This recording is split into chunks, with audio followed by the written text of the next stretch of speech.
Hello, everybody. I'm Zenith Rule, and welcome back to Zen Streams Kingdom Hearts, where we're once again going through the chain of command in Kingdom Hearts games, slowly making our way through the series. We're halfway through Sora's campaign on Kingdom Hearts RE Chain of Memories, which means we have a long way left to go, but we're getting through it. We're slowly getting through it. And we still have Riku's campaign to do afterwards. Once again, we're not doing the 100% for any of these games just yet. We did a lot in Kingdom Hearts 1 Final Mix, but before we go and finish up the last couple playthroughs, I at least want to get through Chain of Memories and 358 over 2 days. And then while I'm playing Kingdom Hearts 2 on my own, which is probably going to be a short to 100%, I'll go back and I'll do my last 2 playthroughs and Final Mix and try to get all the cards and stuff and junk and Chain of Memories, because that's not going to be fun, but at least by that point we'll have all the stuff in place to do what we need to do. With that being said, I will start up the Chain of Memories. You will never break the chain. You will never break the chain, but you can break those chains of love. Don't give up. Together with me and my baby, break the chains of love. We're gonna start a chain gang. Well, there ain't no good chain gangs. Chain gang war number 1. So we kept that chain of chain references going on for a while. Yeah. We just got to keep going down the chain. That was the weakest link. You are the weakest link. Goodbye. Now, for those of you who are wondering, which are probably some of you because I mentioned it last stream, I got further in One Piece. Which, I now am at the point in One Piece where it's chapter 839. It's Luffy versus Commander Cracker. So it's an interesting fight, quite interesting. Okay, Luffy Kitty. versus the Cookie. Yes, the Cookie King. He versus Cookie Cat. In fact. But Put the cookie down. There's a lot of interesting stuff happening in One Piece right now. He's fighting Ernie Keebler. Yeah, he's fighting the Keebler elves. They are in a forest. But the stuff with Sanji is magic forest, no less. A magic forest. It's basically right out of Alice in Wonderland, which is why there's someone with a mirror fruit. And then you have people, everything's made of chocolate. He's in the land of chocolate and cake and ice cream. But the stuff that I've been finding the most interesting, I mean, I do like the fight between Commander Cracker right now, but I'm actually finding the stuff with Sanji, Vinsmoke, and the Germa 66 to be the most interesting portion, because we're finally learning a lot more about his family. There's a lot of familial ties in this arc, and ooh, what do we have here? Oh, thank you for the bits. The bits. Thank you for the gay bits. We are slowly moving forward with our goal, with our bits for tits. Okay. Now, there's a lot of familial ties in Whole Cake right now. Obviously, there's the stuff with Big Ma'am, how she's trying to make this big crew based on her family, but if anyone disobeys her or goes against her wishes, they're cast aside or most likely killed. She only really cares about blood-related family. Her husbands usually get cast aside after a while. But then there's also the stuff with Sanji rejecting his true father because he's not, quote unquote, he's not real family, because Sanji doesn't want anything to do with him. and his father only wants to use him because he doesn't want to get rid of his good sons, which like are actually really powerful. Sanji was cast out of the family because he was weak, and because he likes serving food to people, something that royalty should not do, according to them, which I don't understand that. Like, there have been royal chefs before, and cooking is a very useful skill to have, but I guess these nobles are so down with the mentality that, oh, we that's servant's job. You can't, hands are for fighting, and I'm just like, but he uses his kicks. He has power, like, yeah.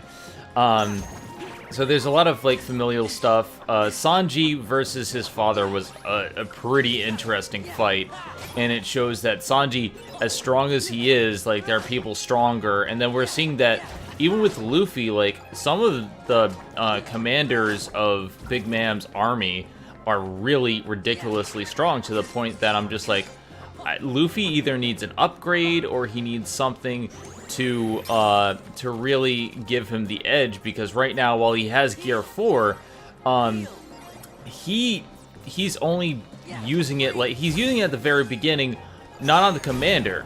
If you look back at Dressrosa, what happened in Dressrosa, he was only forced to use Gear 4 as a last result, and not, now he's using it, like, straight up, and it's only, like, not even one of the stronger commanders, because there's 3 of them, and then there's still the Yonko, so it's like, I'm kind of wondering what's gonna happen next. Lots of surprises with our in the store.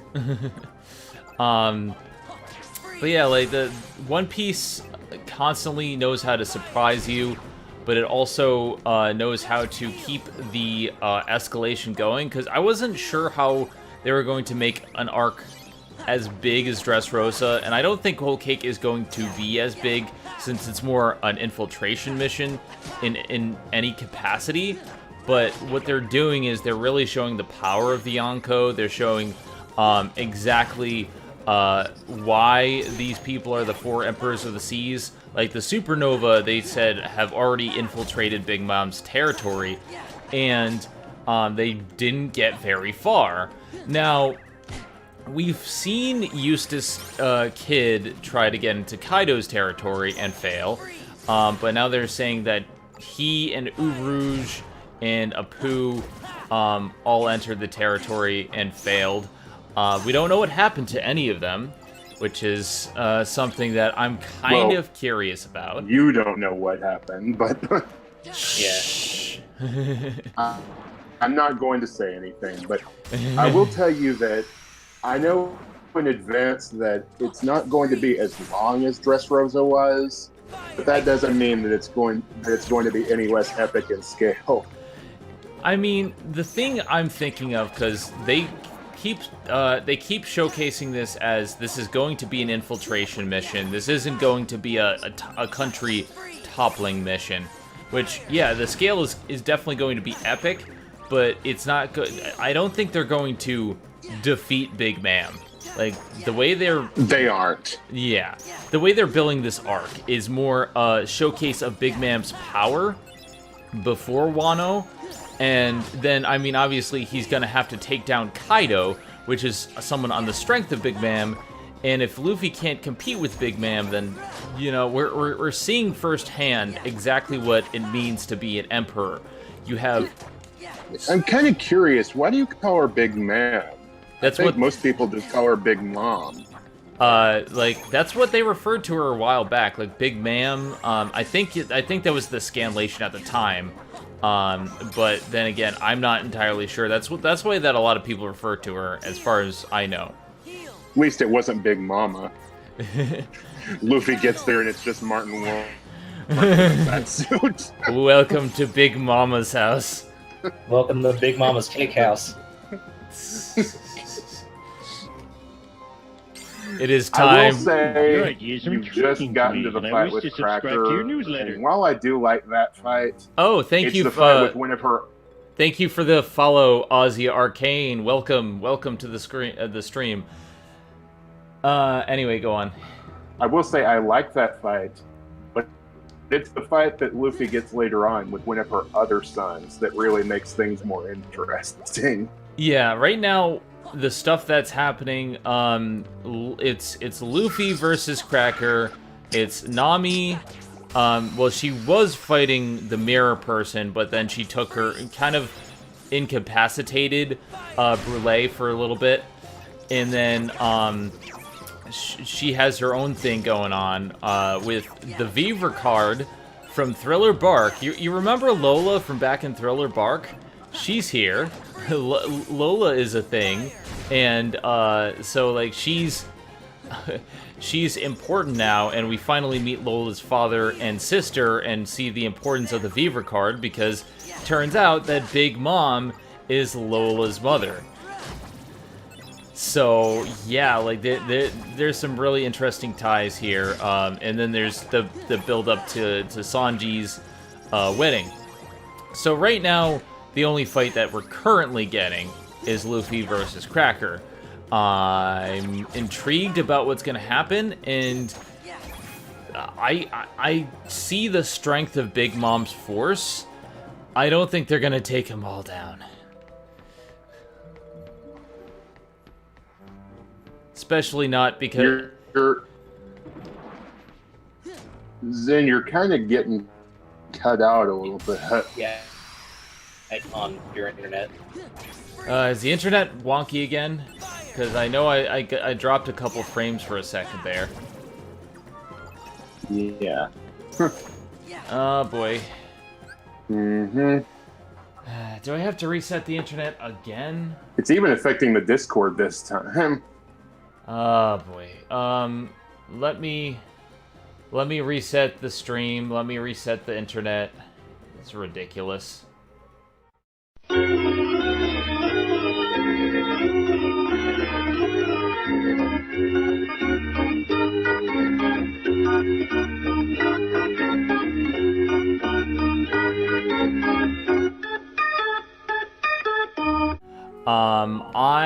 Let's see. I am kind of in between right now when it comes to my team, because I've gotten my main team is bamboo rice, coffee, black tea, orange juice, and I forget the last one, but I basically milk. have. Oh yeah, I have milk as well, and she's on everyone's team. Because she's Probably the best because healer. she's like one of the she's like one of the first characters you get, and she's a healer. Plus, so she's really strong. She's the captain of all my team. I have black tea as the captain simply because, like, I don't need milk tea. I don't need milk to really like I don't need milk to do everything at the moment. But if we need to heal right away, or if we need to heal a little bit, she's there. Just keep in mind that the only thing being the captain really does is give the captain a little bit more energy when you start the battle. So if you need anything, then Milk will be able to heal you right away. That's what I usually keep her in the captain slot for. But if it's a battle that I want to just be over quick, then I usually like to have black tea, because her attack can usually take people out pretty quickly. Milk and black tea have a link skill that's actually pretty useful. So that's why I have them both on my team, along with coffee. Coffee is always helpful. I'm just waiting to pull some of the rest. Like there's some regular pulls that I need to get, and there's obviously some minor pulls and stuff. But I'm kind of just trying to ascend them. My main team, most of them have 2 stars by now, simply because I keep either getting double pulls or I go through missions that give them stuff like that. For the record, Ozzy, lolly is the proper way to pronounce that word according to the Japanese pronunciation. So that's why I say it that way. Lolly, like that seems like the correct way to pronounce it. I would hope. I think there's another pronunciation like Lolita, so people might say Loli instead of Lolly. That seems annoying to me. No, it doesn't really matter that much, honestly. It's pedantic. Like, that's Yes. actual pedantism, rather than, you know, me pointing out that Digimon and Pokemon are two very different things. But anyway, yeah, like, the way One Piece is going right now, I'm interested to see if they're going to do it where they constantly fight against the Yonkos and don't, like, take them down, because we see their power. I don't think they can just easily take them out. Like, even They took down Doflamingo. they took down his island, but he was only worth, what, 400 million? Like, his Well, he wasn't a Yonko, but he was one of the warlords. one of the Shichibukai. And that made a few waves. Luffy is not on the level of an emperor, not yet. But he yet. will be. I mean, even with the hints that we got during Dressrosa, we know that Luffy has yet to awaken his paramecia. So once he does, he'll be able to do the same kind of shit that Doflamingo did. Which I He'll think be will able be to make I think that'll be a big. I think that'll be a big help for the gears, though, because, like, think about it. Like, the gears are an enhancement to his abilities, but if he can use the ground and turn it into rubber, or turn people into rubber, like, that would actually be a big help. 4 words: best bouncy castle ever. Heck yeah. I've heard rumors about a Gear 5. I have no idea what that would be. But like, I'm gonna keep on reading. All I know right now is that Luffy doesn't have his full crew. He's just fighting with a small infiltration force, and he's just trying to get one person out of there. If he had his full crew and all the army from Dressrosa, like the Straw Hat, you know, the secondary Straw Hat crew, that would be a big help. But at the moment, he's a little bit out of his depth, and to be honest, he's struggling with just Cracker. Like, he had to go Gear 4 right away, whereas with Doflamingo, it took a while before he went Gear 4. That's mostly because Cracker has an ability that runs counter to Luffy, at least for now. Just wait. But like I was saying, one of Big Mom's other sons has a power that's much more comparable to his, and that's an even tougher fight than Cracker could provide him.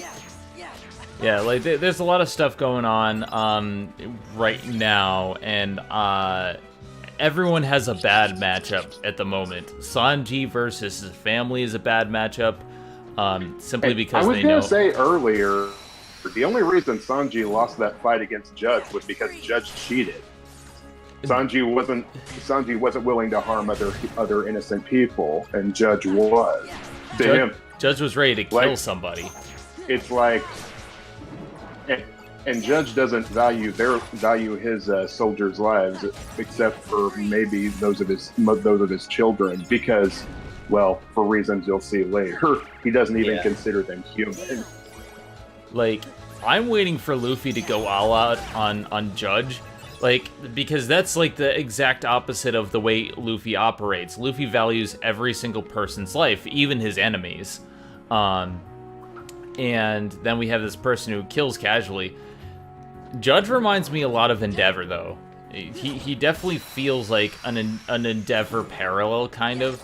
Like, he has that air about him, like, oh, I gotta be the best, I'm an overwhelming dad, and my sons have to be very, very strong. I want to make these sons just to be powerful warriors type deal. And he tosses away the sons he considers imperfect. Yeah, like, it's very much an Endeavor vibe. Then again, My Hero Academia and One Piece are similar in a lot of ways. Like, I was just thinking about the quirks, because I caught up with My Hero Academia, and there's the guy with the quirk Meatball. Oh, man. And I'm just like, this seems straight out of One Piece. Like, even more so than Shinso, I was like, how is this guy a hero? Because that's a quirk that's definitely befitting of a villain. But then again, everyone Shiketsu, or whatever that school is, the one with the uniforms, they all seem like villains in the making. And Except for the guy who over the top, who has the wind powers. Yeah, but even he has a sinister air about him. Like, I hesitate to say that the guy who he's basically cosplaying as Jotaro. Yeah. Hello, I'm Jotaro Kucho. Nice to meet you. Yeah. Well, Jotaro wouldn't say that. He'd probably just Yada say, yada does it. Yada yada does it, or good grief in English. Which just makes me think of Charlie Brown, even though it's a pretty suitable translation. I thought well, it's been translated a couple ways. How troublesome in some translations. Well, that's what he says in the dub of the new anime. Yeah. I'm not sure which is best. The problem with Japanese is that each phrase has multiple meanings. And so, like, if you try to say, oh, this means this, it could potentially mean something else. What? But the thing is, with JoJo, it matters a little bit more to most people because a lot of the more meme-worthy stuff from JoJo comes from how much English is used in it.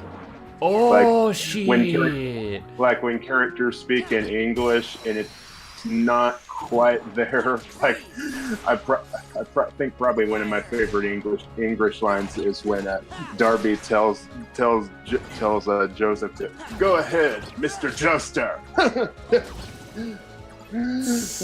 He doesn't quite get Joestar right. Hey Rodolphus, how's it going? We're doing. Me and the missus are doing good. We're just, trying to get through another week. But other than that, we're doing good. But yeah, back to My Hero Academia. Dear God, some of those quirks. Like the other person from that school who has basically like a liquefy power that she can transform into anything. Although she has to get naked to do so, which it's funny, but I'm like that is a little bit different. Yeah.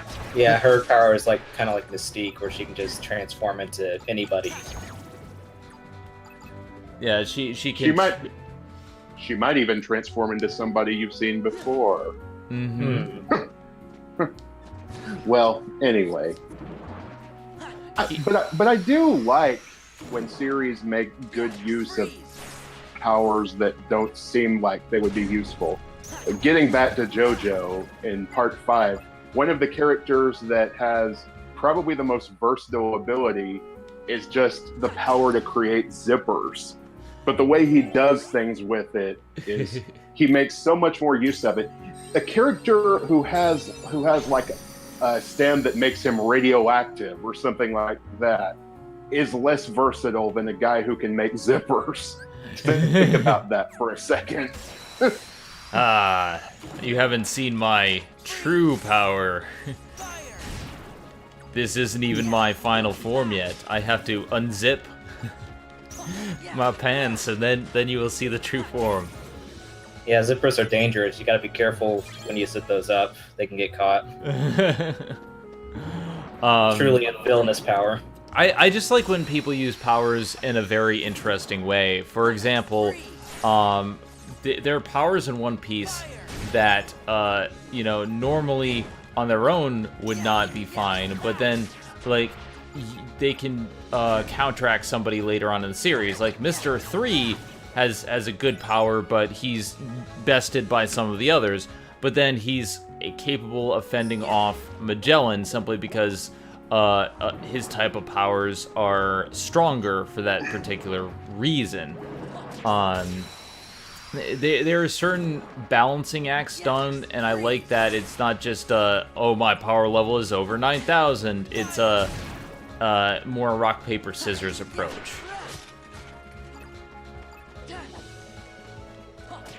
Yeah, like I said, there's the... Like I said, it really applies to almost all of the franchises that I follow right now, because there are a lot of ones where characters can there's a nebulous way for a group of characters to get different abilities. Like JoJo has stands, One Piece has fruits, and My Hero Academia has quirks. But there are a lot of, in a lot of cases, there's sometimes where you think that the power that they were given was useless, but they managed to find creative ways to use it. Like Endeavor can just set himself on fire, but not only can he shoot fire, he can also make jet boots with the fire, so he can fly, which I thought was pretty interesting. It's all in how you use your powers. As Crocodile said, just a rookie who doesn't know how to use his powers is going to not survive on the ocean when everyone has taken the time to master and fully understand the capacity of their powers. And you see with people who are very creative, like Buggy has a power that in anyone else's hands would be extremely deadly and versatile. He doesn't use it well at all. Nope. Because basically he can chop himself up into many, many pieces, so why doesn't he, like, do that to, like, a molecular level and, like, move himself around like that? Why doesn't he, like, utilize his powers in a way that makes more sense? Yes. And it's more like he's more interested in explosives and whatnot, and it always feels like he's kind of setting himself back because he didn't want the fruit in the first place.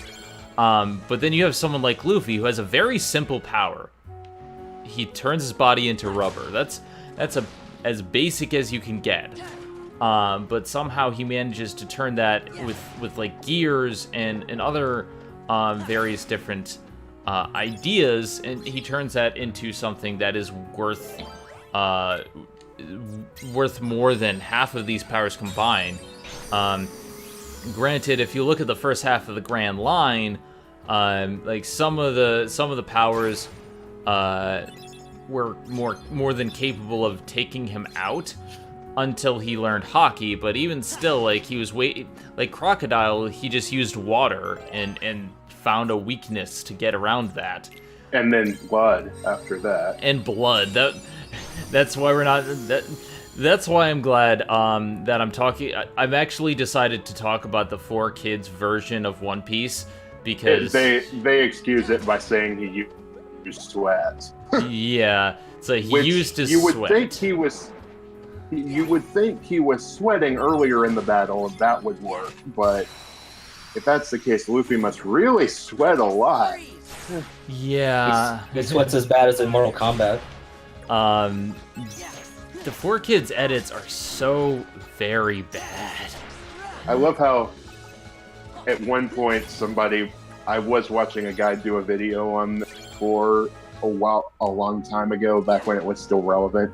But I love how they put it, because in one scene you see Crocodile drinking wine in the original, but in the 4Kids dub they changed it to water, and he was like, 4Kids pulled a reverse Jesus. And like which honestly kind of makes sense for Crocodile to be drinking water because he has control over the water in the town, but still. Yeah, like water is good there, but like having his mouth just hang open all the time in the 4Kids version because he was smoking, it's just like, oh. Not to mention smoker. I mean chaser.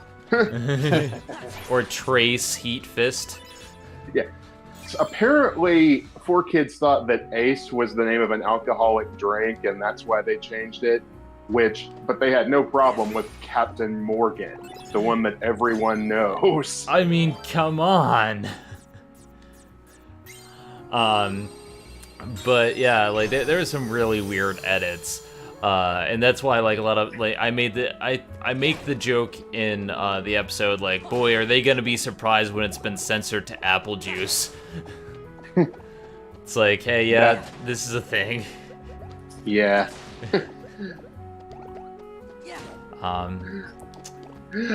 Or I love bringing up like the line, like some of the more mimetic 4Kids edits, like when like when Kaya pulls out the gun, slingshot to threaten Crow, and he goes, "How dare you point that slingshot at me?" How dare you point a that slingshot at anybody? First of all, Rude much. You dare to point a slingshot in my general direction? And then there's the superb grape juice exchange at the Barati.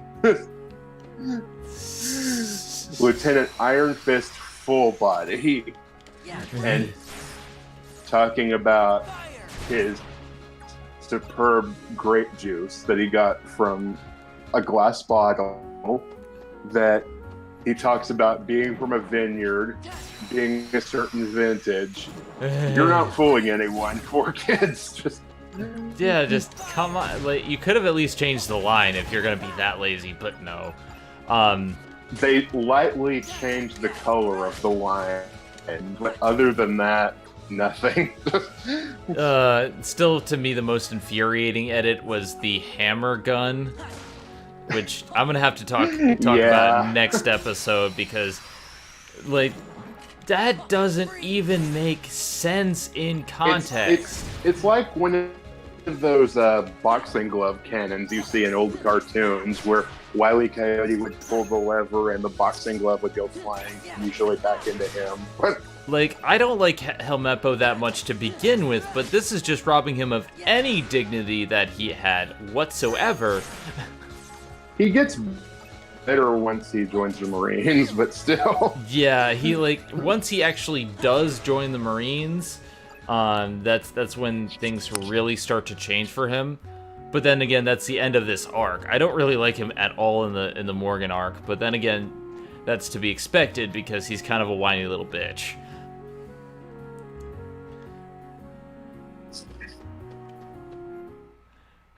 I'm gonna tell my father on you. Then Helmeppo lets his wolf out. Ew. Don't hurt my pet wolf, Fluffy. How dare you?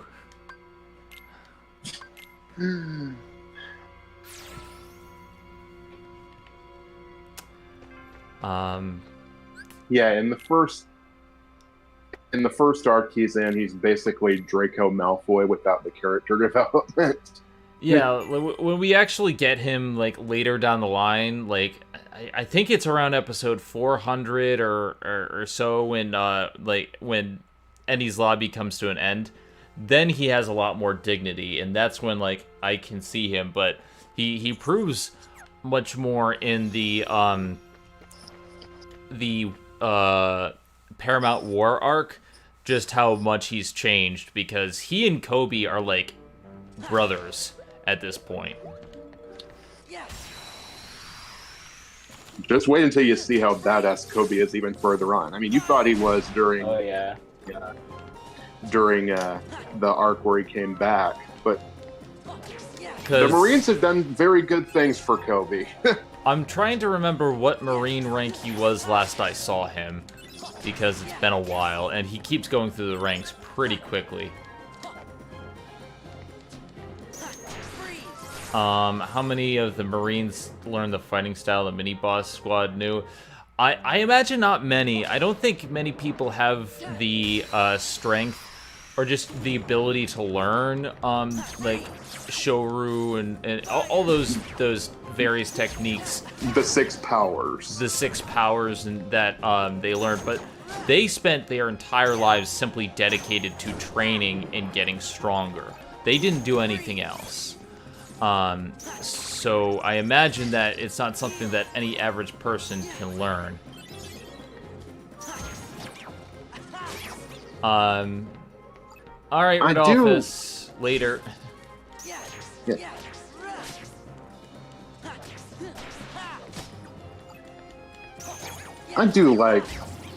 I actually kind of like most of CP9's characters. I think that a lot more could have been done with them, but it was to serve the story at the time, and Maybe I just really like the martial arts style they use. I like them too, but then again, they may be resurfacing soon, considering their appearance in Film Gold. Because we see Rob Lucci in Film Gold, he is alive. It's non-canon, but one wonders if that's Oda's way of saying we're bringing them back, because they also showed off Sabo. So, I mean, you know, I think he's going to at least showcase some of his some of the lesser known characters again, and then we will be seeing those guys again, definitely. Yeah. I mean, last we saw of the Revolutionary Army, they were being attacked by Blackbeard. But then again, that hasn't stopped people. Like, we see a lot of people get attacked, and then it ends on a cliffhanger. And a lot of those people do end up coming back. It's just when and how we don't usually know. Obviously, with the Reverie going on, a lot of people who are important in the past are just coming back. And more characters who are capable of participating in the Reverie are appearing and pretty much are either allies with Luffy or know of Luffy. So that's gonna be a thing. Luffy makes friends everywhere. Yay, thank you for the bits. Mm-hmm.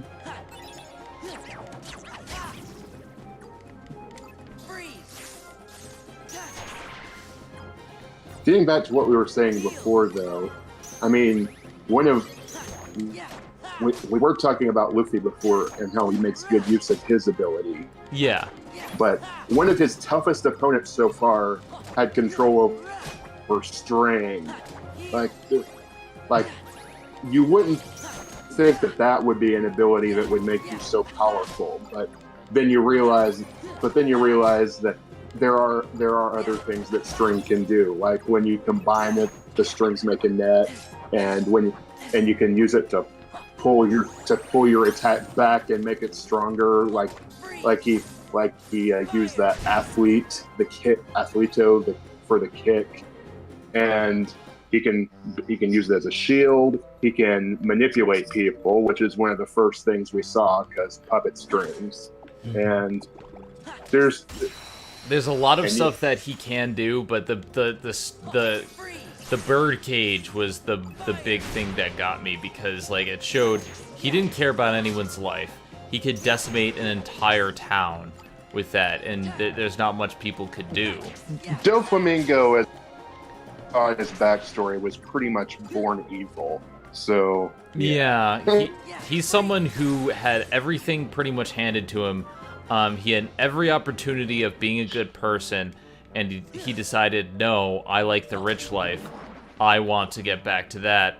And so he chose the path of evil of his own accord. And he blames his father for being a good person. Like, that was what really got me. I'm like, you don't like your father. Your father, all he did was leave the Tenryubito because he felt that his family didn't need to be royalty. But that was the big thing. Like, I feel so bad for his father, because his father was one of the few people who didn't want to have slaves, who didn't want all this devastation and destruction. And that's also a thing you'll see later on when the Reverie comes about. There are celestial dragons that do not want to have slaves, or at least are sympathetic towards lower people than them. Although, seeing Usopp and the rest of them mimic the Tenryubito in Film Gold was hilarious. I loved that section so goddamn much. They are definitely worthy. Like, they're like, the funny thing about that scene when Luffy punches that guy after he harasses Hachi in the anime, the way it was animated was similar to a different scene from either it was a movie or a filler episode, and it was just as effective as it was there. I love Like, that when he punches the Tenryubito, the screen goes black when and he white. punches him, he literally punches the color out of the screen. Yeah, that is so badass. Like, they managed to make it even better than the manga. And I know the anime gets a lot of criticism these days for how it's animated and how much they cut corners. I haven't gotten to the really big point yet because a lot of my knowledge is from the manga. But yeah, I've heard some things. But that one sequence where he just punches the goddamn color out of the screen, that's pretty awesome. Basically turns into Take On Me. Because Luffy took him on.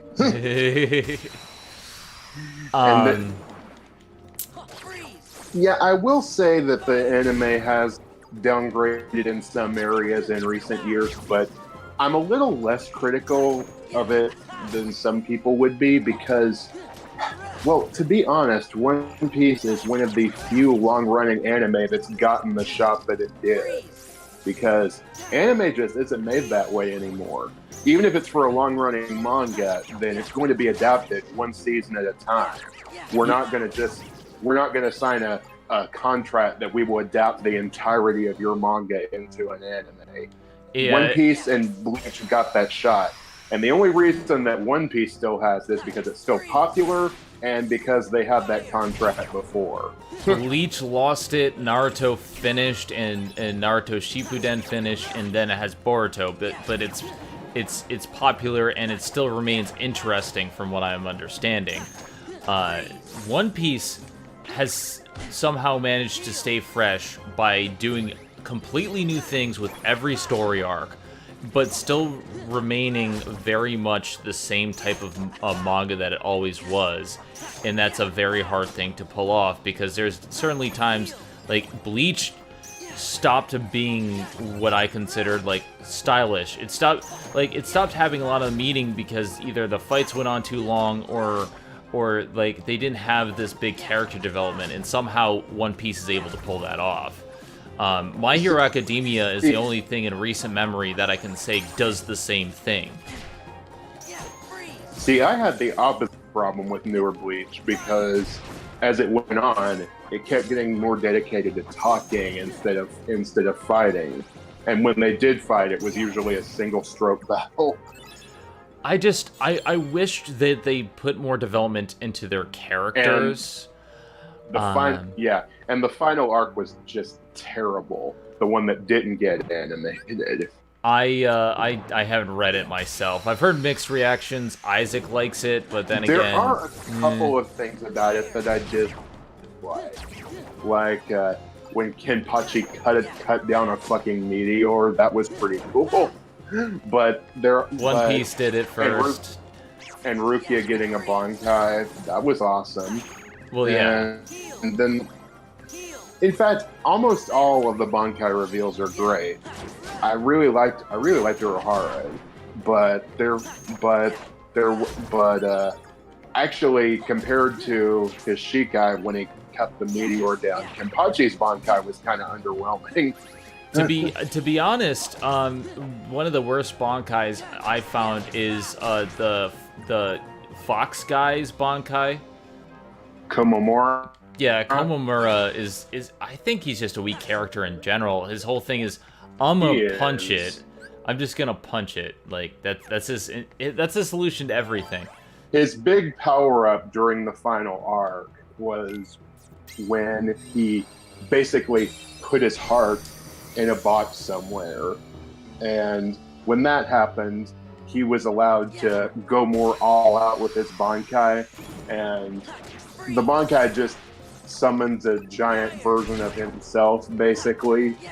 But when he got powered up, he was able to. His power up was losing the armor, revealing that it was a giant fox skeleton under it. By the way, Naruto did it first. A lot of Bleach's Naruto did it first, or not Naruto, Bleach, other Bleach shows. Bleach's Yu Yu Hakusho did it first. Yeah, at least with Naruto, you had a lot of unique ways of doing some certain things. But Bleach cribbed a lot, and that was another problem it had. But you know, that's the thing. Kubo got a lot of mileage out of the fact that he created something that was cool at first, and Bleach is cool, or at least it started out that way.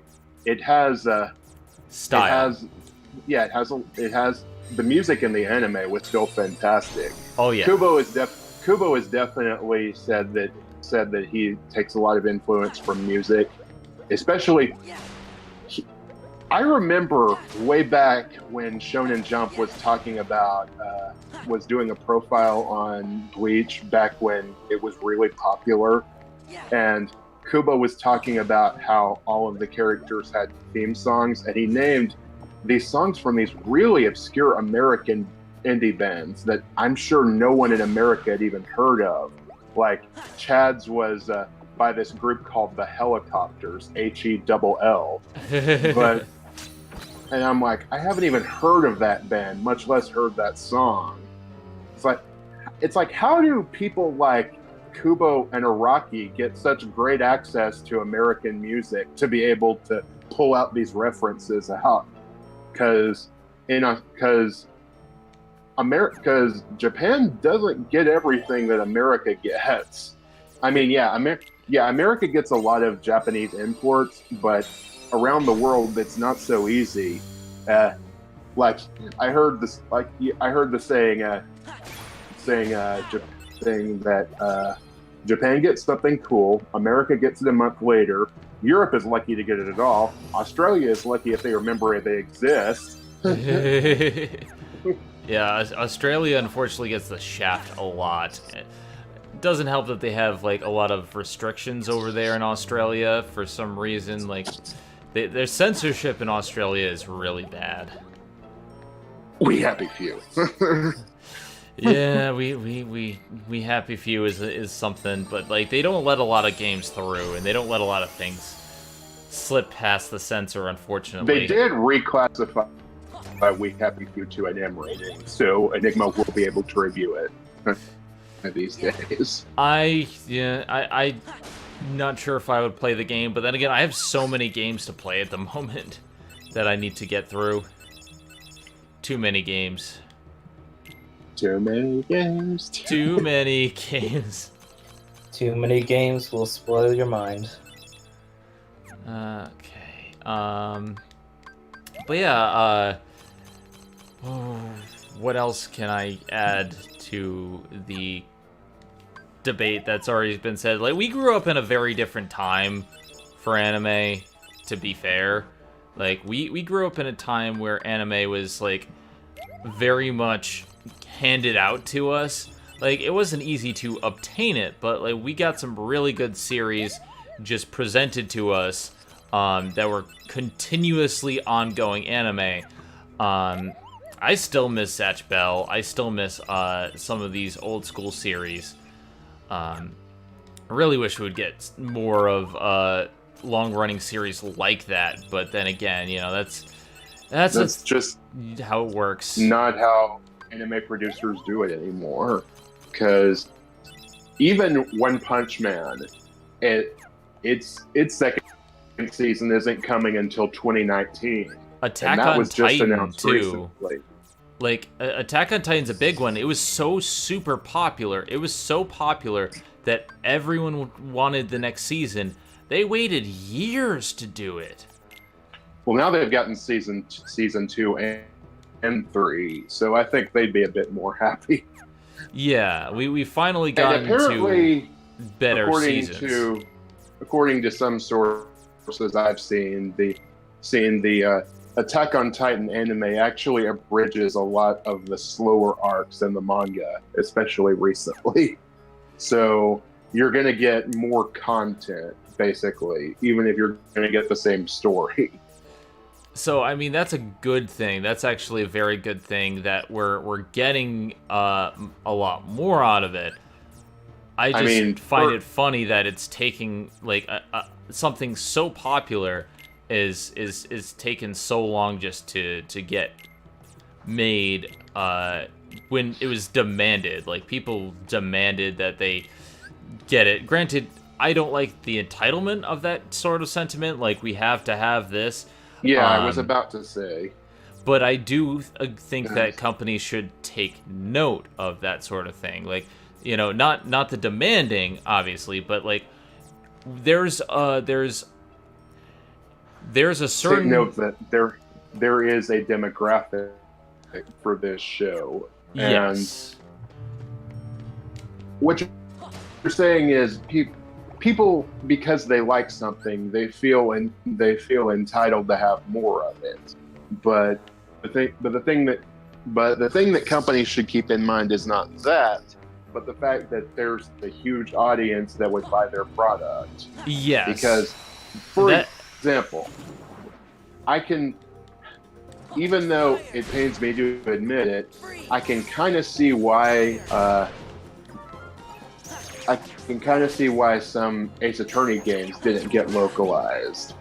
I mean, yes, I do want them in English, but the thing is, it's still a very niche series in America. Even if it's more popular there than it is in No, actually, it's more popular in Japan. I'm thinking of a different series. Like Danganronpa, I would still call a niche series, because if you look at the demand for it, there's still people there enough that they made an anime. But when I the demand of something like Danganronpa is nothing compared to, say, something like Food Wars. If you just taking the views of the episodes that I made on the subject into consideration, there's more people who immediately started watching Food Wars rather than somebody who just started watching my Danganronpa series, because that's the way some things work nowadays. Yeah. I mean, part of it does come from the popularity, and I'm aware that Ace Attorney isn't as popular here in America. But at the same time, one of the last games that didn't get localized was Ace Attorney Investigations 2, which came out for the DS. And the reason given was that it was on the tail end of the DS's lifespan, and they wanted to focus more on localizing 3DS games. And I'm aware that localization is a long process, but at the same time, I don't understand why they couldn't localize it, because the 3DS can play DS games. It wouldn't really affect their sales. Yeah, I think Nintendo has this strange feeling like consoles get outdated the immediate time that a new one comes out, because which is funny because they were releasing NES games when the Super Nintendo was first launched. And the PS2 outlived its lifespan by so much. Though, like, they immediately abandoned the Wii U when they deemed it to be a failure, and then, you know, like, there's a certain mindset, I guess you would say, with Nintendo, in that they want their product to be the only one. They have their handheld product, they have their console product, they're going to stick with that. If they create a new one, then the immediate one they just don't care about anymore. Which is why The World Ends With You, unfortunately, performed pretty bad, because it was on hardware that they didn't care about.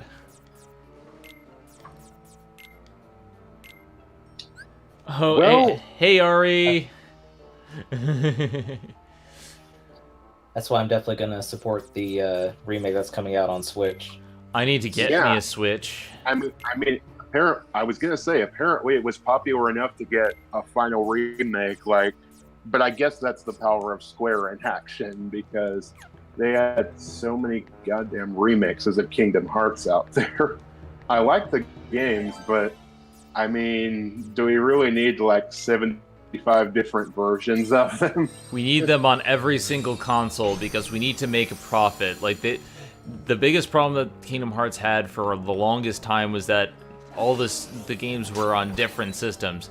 Now they're just like, you know what? We want everyone to buy it because we have this new big one finally coming out, so let's port it everywhere. Which I'm not complaining about.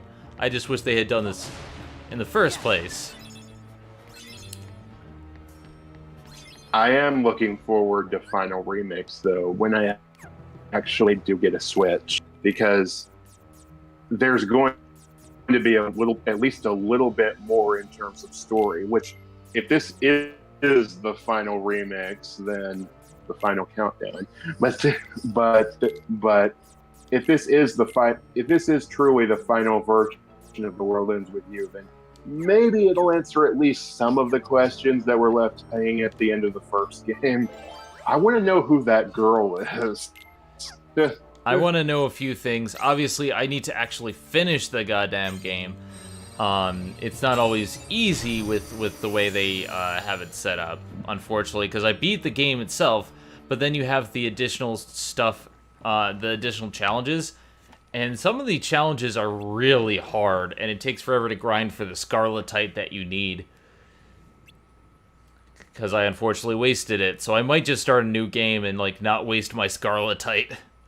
You're not going to have, regardless of how much you use, because Scarletite is only really gotten naturally when you beat the bosses, and then after that you have to grind up dark matter to get more. I just wanted to save some because the hot dog badge or whatever it is that lets you continuously eat is so generally... Hollow leg is what I need. I definitely need that, and unfortunately, that's only got... You need a lot of Scarletite.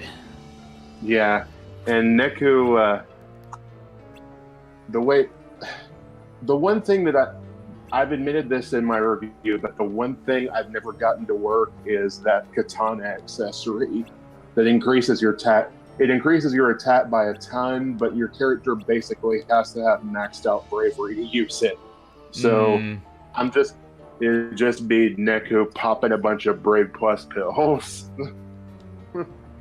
Yeah, like the one thing that I think cribs a lot of it is they really tried to utilize the features of the 3DS, and they did this with Bravely Default, where like everything was in real time, but you have to wait in real time. And granted, it is a portable system, so I can forgive it that.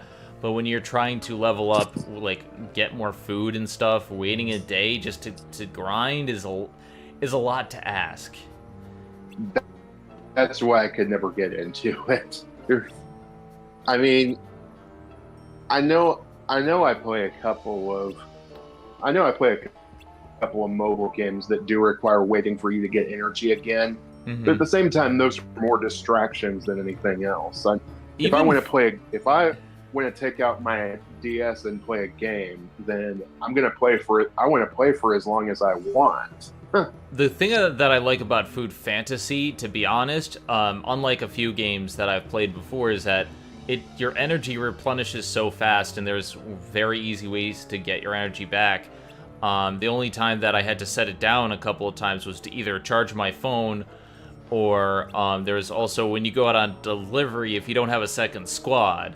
But even still, like it's designed to be picked up and put down every so often. I games that are also good in that same vein are I played a bit of Kingdom Hearts Union, and I think it's a pretty good game because it's not a pay-to-win system. They did handle it in a way that you can keep playing just like your daily couple missions and log in and get some stuff out of it without having to wait for energy. And then they also did the same thing with One Piece Treasure Cruise. So like they have these games that are good enough on their own, but they require you, for the most part, to take time off. Like, you gotta set it down every so often. Play a little bit, set it down, play a little bit, set it down. It's not a bad approach, it's just not the one that I personally enjoy. Yeah. I mean, I guess I have no room to talk because I often play games in short bursts, so... I like that Days did it and still had a story behind it. My biggest concern with a lot of mobile games is that they don't have a good enough story, but then again, Food Fantasy actually does have that, so... I don't know, they're getting better with mobile games, but it's taking a while. Yeah, there I was talking earlier about Galaxy of Heroes, the Star Wars RPG that's owned by the Devil's Company, but it's just, this is one Star Wars game that I think they got mostly right. You still have to wait for your energy to replenish, but I really do like how the combat works. I like that you can mostly get pretty much every character without paying a cent. Just, there are a couple that'll be more difficult than others, but like I got characters like Darth Vader and Kylo Ren without paying anything for them.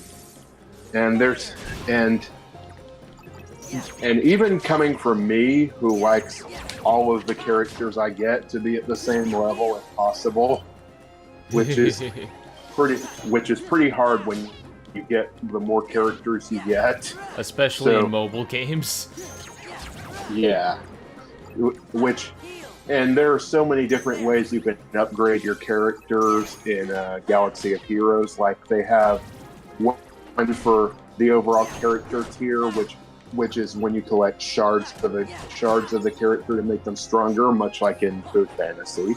And another is the level of their armor, which basically the more armor pieces you stack on them, the stronger they'll get. Oh boy, you're getting robotic. You're getting a bit robotic there, hero. Still there? Sec. Yeah. Yeah, you were getting robotic there, like you slowed down.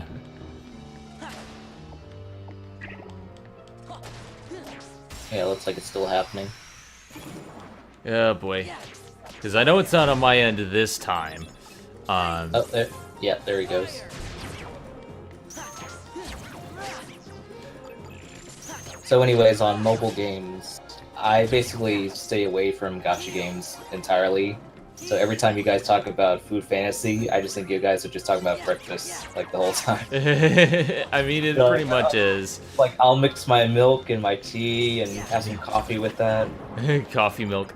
One thing, have you ever played any Facebook games back in the day? Like, back when, like, Mafia Wars was a thing?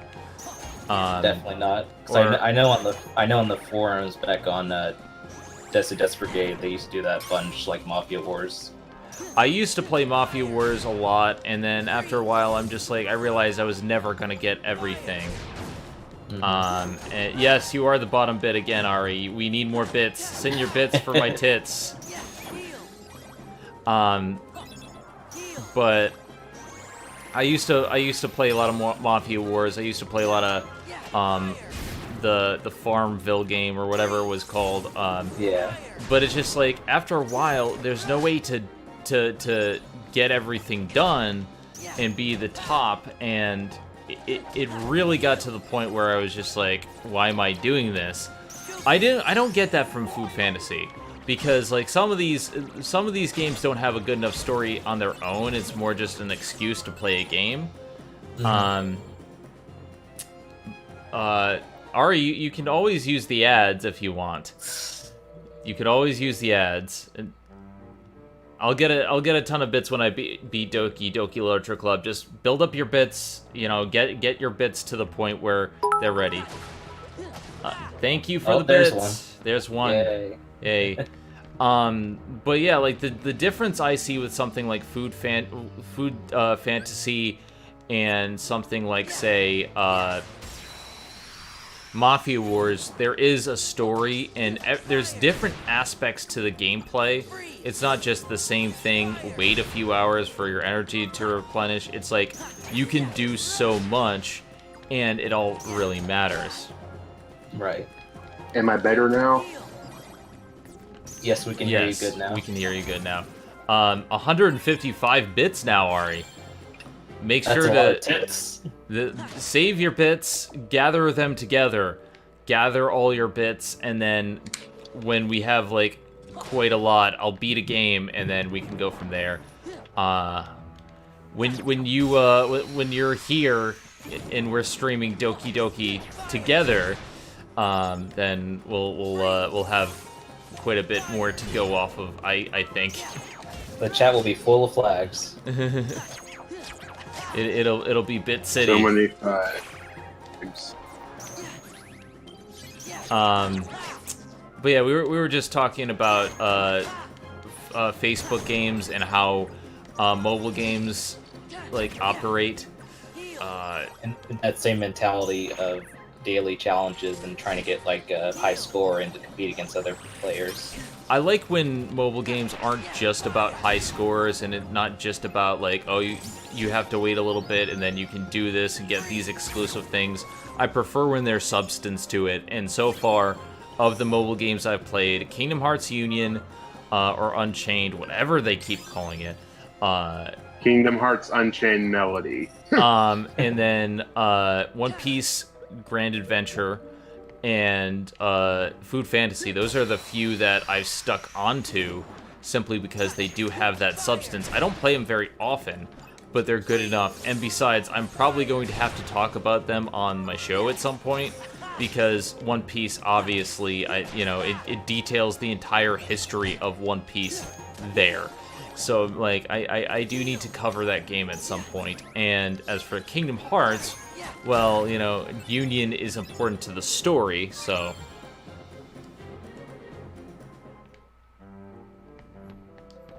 I guess the other mobile game I kind of got into for a long time was Yu-Gi-Oh! Dual Destinies, if you've ever played that. Or Dual Links? Is that Dual Links. Yeah. Yeah, that was it. Dual Links. I know Megan was Dual playing Destinies is the Ace Attorney game. That's right. I know Megan was talking about that for a while. I didn't pick it up, but that was the big thing that Dub Talk was playing. I'm not big into gachas. The thing I like about Food Fantasy for gachas is that there's only 70 souls right now. I've already gotten 22 of them, so you can catch them all. It's not like Pokemon where like there's thousands of them and it's very hard. Or Pokemon Go, where they're in specific regions of the world. I played Pokemon Go for a bit. It's a good game, but it takes forever to get all the Pokemon, and that's the entire reason I played, because I like collecting Pokemon, but it's like, I'd much rather play the actual games. My sister, she used to play Pokemon Red and Blue with me, but recently, like in the past year, she got into Pokemon Go with her boyfriend, and they have just been obsessed with that game, and basically have been completing the Pokedex, like, for an entire year. You didn't miss much, Ari. We're just still talking about mobile games and the games that we enjoy, and stuff that I'm probably going to have to cover on my show in the future. Stuff like that. Obviously, for History of One Piece, I gotta cover all of the One Piece games at some point. I do recall back when I was doing customer service, I actually did end up bonding with one of my older customers who she was trying to fix the issue with her phone, because apparently when she was jogging, she used it to play Pokemon Go. And at the time, I was even more into it than I am now, so I was really trying to help her out with it. I hope she ended up getting it fixed. I was really big into the game when it first came out, and I fell out of it because I just stopped having time. I had a lot more work, but also they weren't updating the game the way I wanted it to, and it took forever to... They didn't give us raids for the longest amount of time. The improvements that they've made now are actually much better, and it's worth coming back to, but now I don't have the time or the energy needed to like walk around. If I'm still gonna do streams, if I'm still gonna edit, if I'm still gonna do History of One Piece, I gotta be on the ball, and like, because just the past 2 days I've spent a lot of my free time reading up on One Piece, because I need to be current with the manga if I'm gonna make sure I know what's going on, especially for the Barati arc. And then I have to update all my scripts, and that's gonna take a while.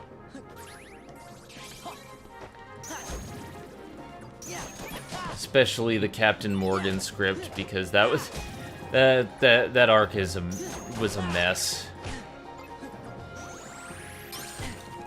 And this Whole Cake Island arc is definitely going to help out with the Barate arc, because this basically outlines everything about Sanji's history. Outlines everything you need to know. Pre-Zeph, when he met.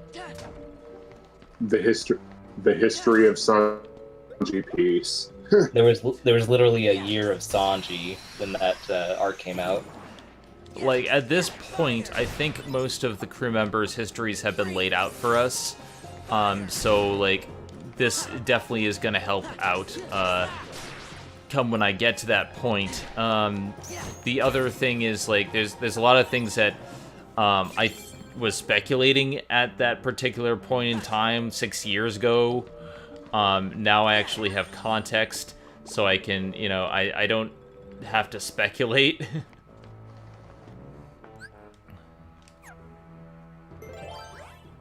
And we get a lot more details about other things, like if Sanji has a father, who was the mother? Who would actually love Judge enough to make multiple children with him? That's a good question. Oh, I mean, it could just be like Endeavor. He could have just taken a wife with his power. Just like, I'm the #1 hero. I'm, you know, come with me if you want to get fame and fortune and never have problems. And then we'll create the perfect Superman, or Ubermensch. Because you can kind of see in Germa 66, their logos and their palaces are kind of evocative of Nazis. Mm-hmm. They've got the Falcon symbol and everything. If you're not strong, you're cast away. Only certain people are allowed. Like, they don't value human life. It's exactly that mentality that they have. Hey, Isaac, how's it going? Welcome. We were talking about One Piece and how much, you know, the stuff that I need to think about for the upcoming arc. Also, now that I'm talking about the dub, I have to include, like, a lot more thoughts on the dub itself. I gotta talk about 4Kids. We gotta talk about lollipops. God. And Shanks the friendly chimney sweep.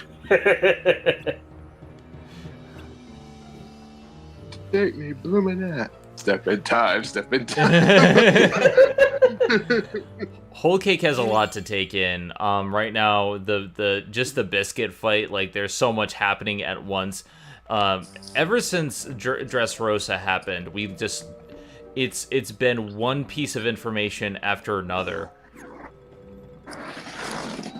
Sanji eating a lollipop is canon. Well, yeah, that technically did happen. The mirror clone. Just, and then I don't know how far you've gotten yet, so I can't. Chapter 839. It's right before Germa shows Sanji how they operate and how their society works. Yeah, so she doesn't know about that yet. You've already seen all of Sanji's. We just met Ichiji and Niji, which I figured that would be their names. So. And you've already met Yanji and Reiju. Yeah, Reiju is the best. Reiju's best girl. She is, but you can probably tell based on their personality traits and the colors that they wear. They're also evocative of a Sentai team. They don't show the colors in the manga, so that's the thing. Yeah, but you can still kind of tell from the way they dress, and they definitely do show it off in the anime a bit more. You can tell by the way I move and walk that I'm a woman's man.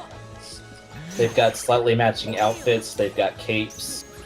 Yeah, they even have little headphone headwears that sort of match each other. They also have a legend about, like, them fighting the heroes and stuff like that. Like, there's a lot of stuff with Germa 66 that is taken right out of Japanese mythology and lore. Yeah, and then there's you can definitely tell that Oda grew up with giant robot shows because ever since Frankie showed up, he's thrown it. Ever since Frankie's shown up, he's thrown in a lot more references to him.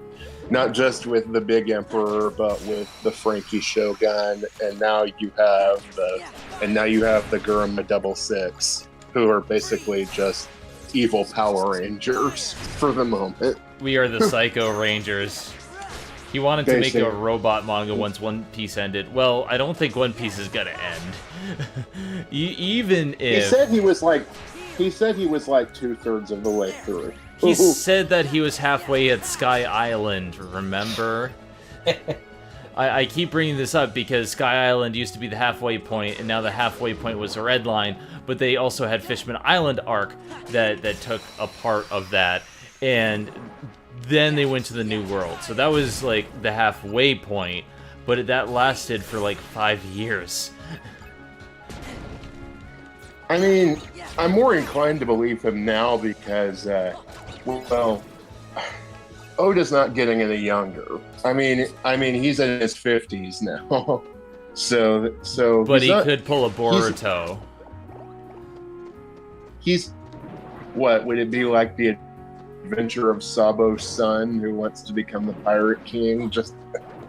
I mean, he could hand off duties to other people, but the thing is, the world has so many stories to tell that I wouldn't put it past them to keep the manga going, even if Oda left it, because it's the most popular manga in Japan.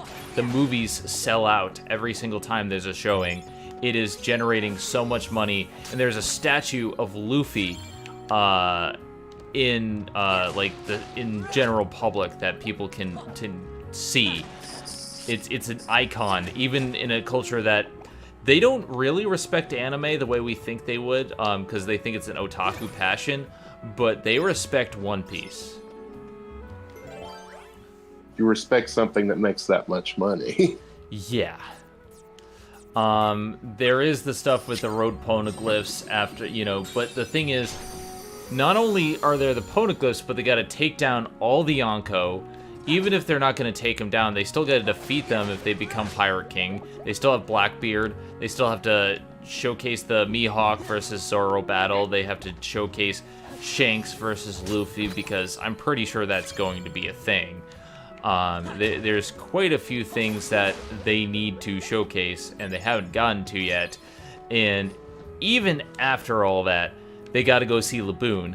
They got to get back to the Grand Line, and then they have to do other things. There's a lot of promises that they made, and they got to end it. I mean, Brook reuniting with Laboon, you could probably do in just a couple of pages.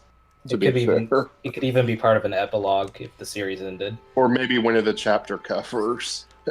But in addition to that, I wouldn't like it if it was that. But I mean, it's something that we want to happen, but it's a pretty minor thing in the grand scheme of things. I mean, there's just so many tales that have yet to be told. One Piece is so rich with history. So it's like Oda never forgets. Oda never forgets. Just the whole stuff with Lola. I forgot about Lola until they started talking about her, and I'm like, wait a second, that reminds, like, first of all, Oda's twin, Lola's twin. When I saw that, like Chiffon, I was like, oh, okay, so this is gonna come back then. So I looked up the Wikipedia entry, and it said the name of her father, but it didn't I didn't look too much further than that. And then we started learning more and more as we got through the arc, and I'm just like, oh, this is important. Big Mom is her mother. Yes. You didn't look much You didn't look much my father than that. Oh God, nice. I can't even be mad at that pun. But You yeah. said my father. No, I didn't. Did it? I did not. Daddy didn't love me.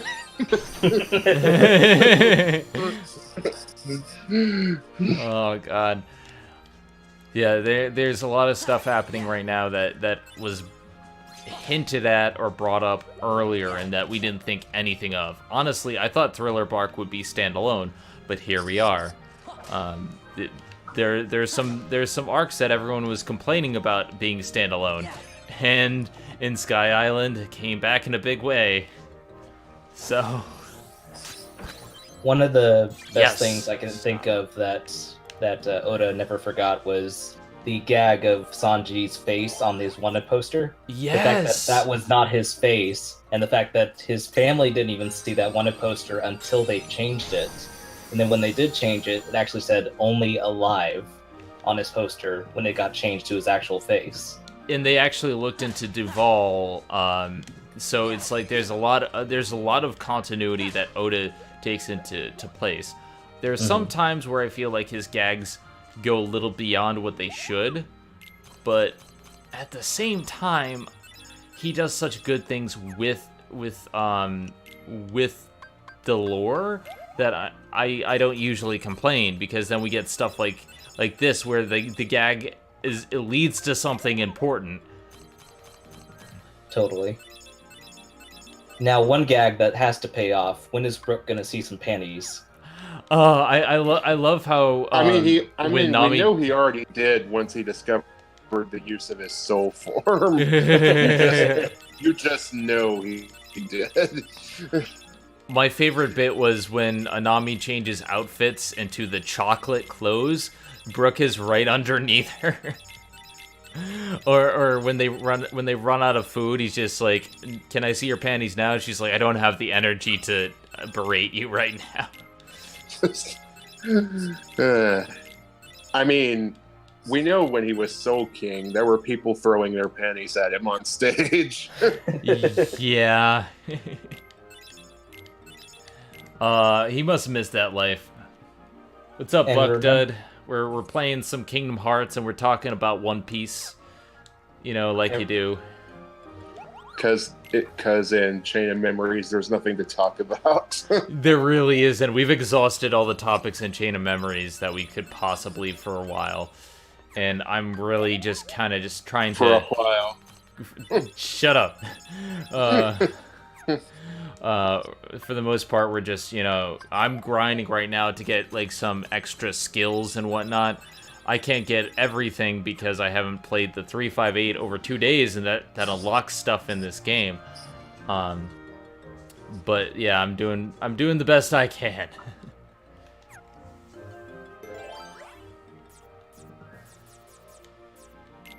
So Brooke's handle is the Soul King, and we're on an island made entirely of souls and living things. This is a bad fight for Brook. I've seen some individual panels. I know he's going to be upset because he's out of his depth, and I feel bad too because Chopper is kind of out of his depth with the mirror fruit user. It's been a while since Chopper has had a very good fight, and granted, part of that is because Oda puts in some creative fruit that you can't just brute force your way through. On the other hand, I don't know. I think it was pretty cool when he got control over his monster plant form. That is really cool. Sora learns synchro. Okay. Especially when he was doing the compliment dance thing he does while he was still in his monster point form, and Usopp was like, "That's so creepy." Yeah. What I really want is, I miss when he used to use like the Horn Rosalia fighting techniques and stuff like that. I mean, he did get stuff in Dressrosa. I like that. Yes, this is RE Chain of Memories, but this is the PS4 version that you have. It's the collection of all of them.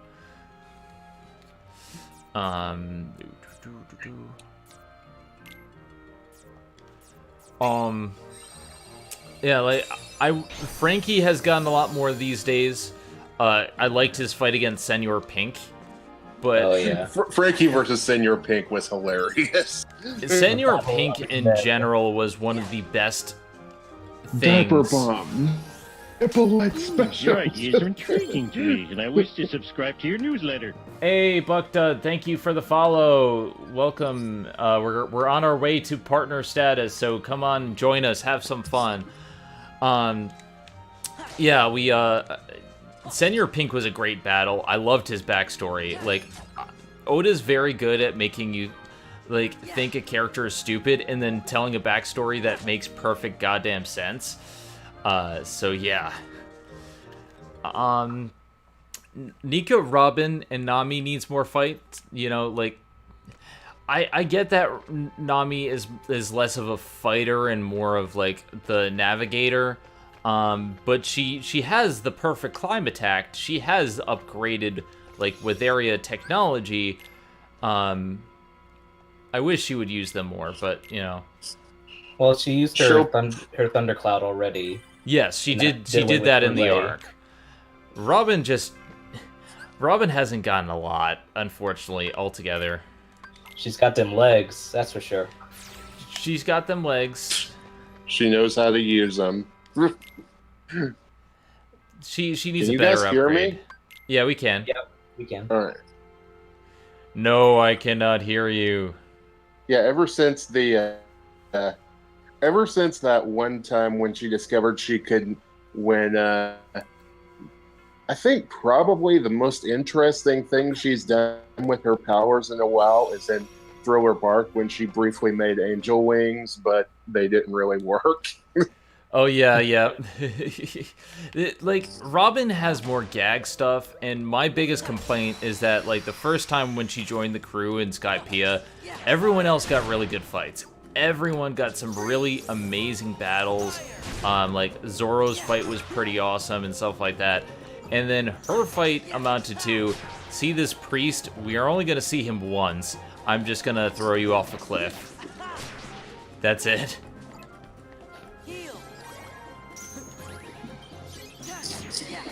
Yeah, and that's sadly probably the best fight she's ever got. Yeah, it's like Oda clearly wanted to do something with her power. She does do stuff in the fight with Oz, but I still call him Oz, even though the official pronunciation is apparently Ors. I don't like be that. Oz. I think Oz sounds better. I know that's weeaboo talk, but still. Oz makes more sense because, you know, Wizard of Oz. Well, no, because Ors, pirates, that technically makes more sense to me, but I still like saying Oz more because that's what I'm used to.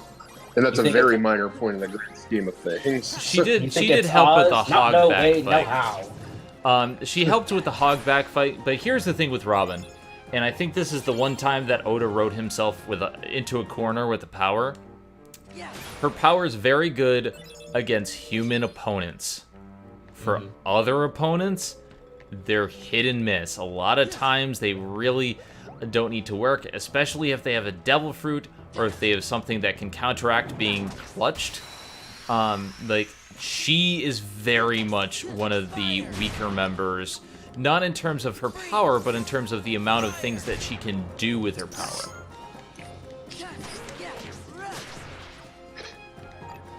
I mean, with Luffy, you've got things like they eventually... I mean, even before Gear 4, he turns himself into a vulcanized rubber with Haki. He pumps his blood up when he uses Gear 2nd, and he just inflates himself in Gear 3rd. Yeah. You can probably think of something to do with that with Robin's ability, but Oda just hasn't yet. The biggest development in Robin's powers, other than the Angel Wings thing, is the fact that she can sprout a whole bunch of limbs and turn them all into one giant limb. Which is nice, it just doesn't seem like it's enough. Because, let's be honest, whenever a character grows big in an anime, it's really an underwhelming power. Yeah, it really is, because just brute strength. Like I like when like we got Diable Jambe because it was a foreshadowing of something later. We didn't understand what Asura and Diable Jambe were at the time because we didn't know what Haki was, but it still was cool. Like, give her something. But then again, I have often felt like some of the side crew members get a little bit of the shaft. And they do tend to develop better when they're split up. And I think that's what Oda was trying to do, is just split them up, get them working together to create better fights. That way he doesn't have to create a fight for each character every arc. I think probably the biggest problem with Robin's abilities is that she has to sprout her limbs onto a surface. Like, if she had the ability to just sprout them from thin air, she could probably do some similar things. Like, I imagine her whipping up like a storm of arms, making a tornado out of them or something like that. But tornado arms. Just give her something, Oda. I know you can do it. If she awakened her devil fruit, maybe. I mean, in addition to confirming that, yes, she can grow her breasts on objects, and yes, Buggy can make his penis fly. I feel like she just needs to either awaken her devil fruit or find something that better to upgrade it. Oh, she did. I almost forgot that. Yeah. Like, what if she were to, like, currently the biggest asset she has is being in the Revolutionary Army, and that's helped her out, but I felt like she could develop a little bit more with that.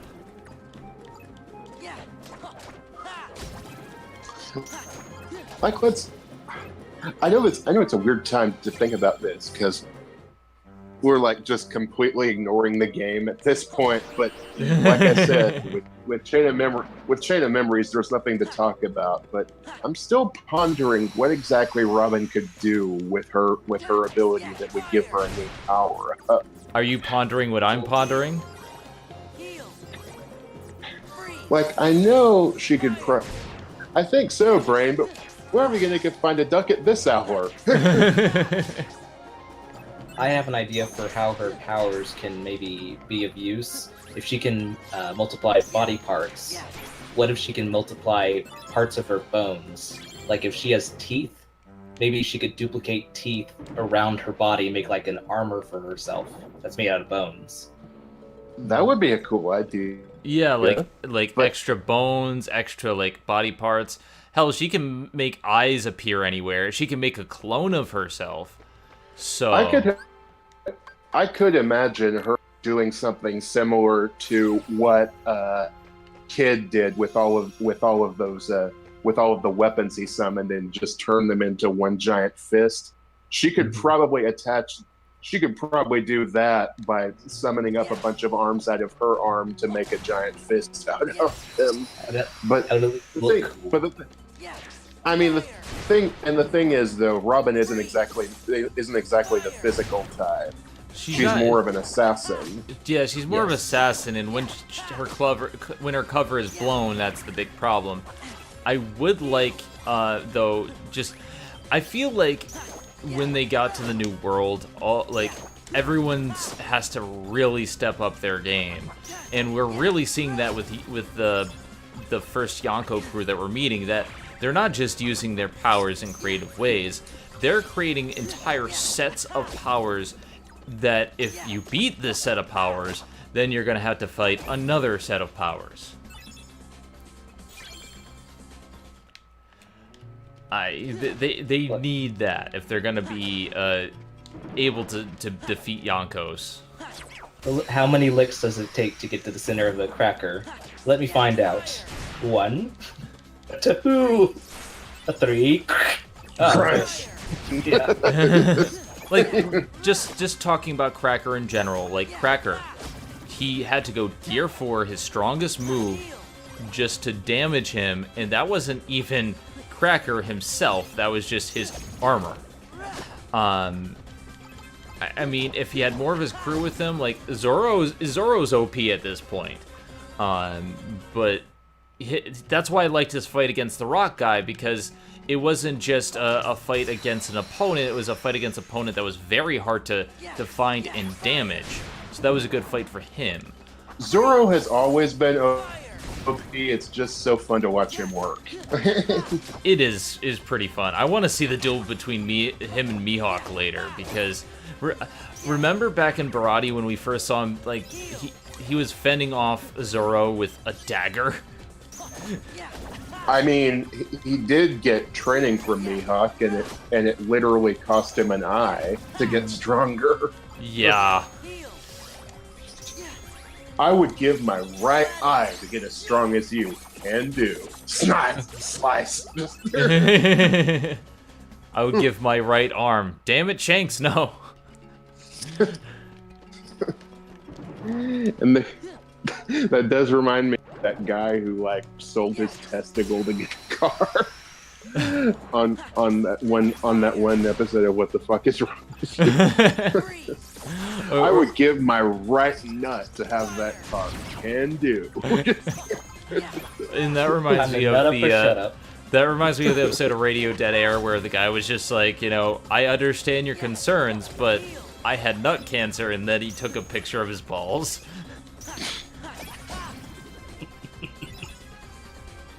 Yeah. Sanji stole Zoro's eye. I mean, it's possible. She did. Robin did use like. It was ineffective at the time because she was fighting Mariah who could just go through it, but she did use that arm wheel shield thing against Mariah's bats. I think she could probably do it. She probably played defense a little bit with that.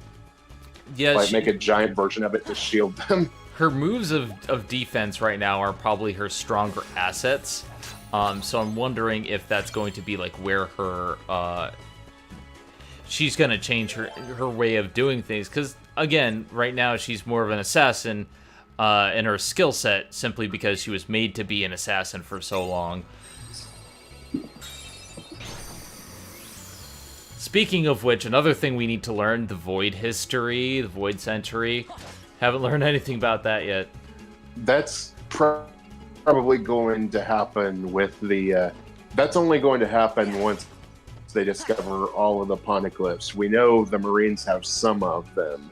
Yeah. So we know Big Mom has one of them. I thought she had two. For some reason I heard... Yes, yes.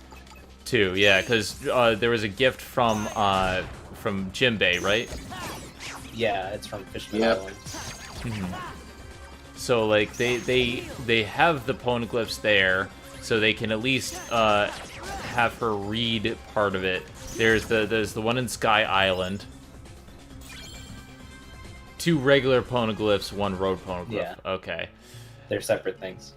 Yeah, it gets confusing, but then again, there's also the stuff with Joy Boy and stuff that happened with like before Roger's time. There's a lot of stuff that we need to get to, and it's like... Which, can I just say, Joy Boy is one of the dumbest character names Oda's ever thought of. I'm Joy Boy, nice to meet you. Sounds like a cartoon character from the 50s. For some reason... For some reason, I always thought it was like Roger. Obviously, it couldn't have been Roger, but like someone who's always smiling. But then again, it could be something from the line of D, because D means something. I know what it means, but nowadays when people say the D, they of course mean the dick. So that's just what. Well, nuts. She wants the D. Have you had your daily dose of D? Yeah, there's that.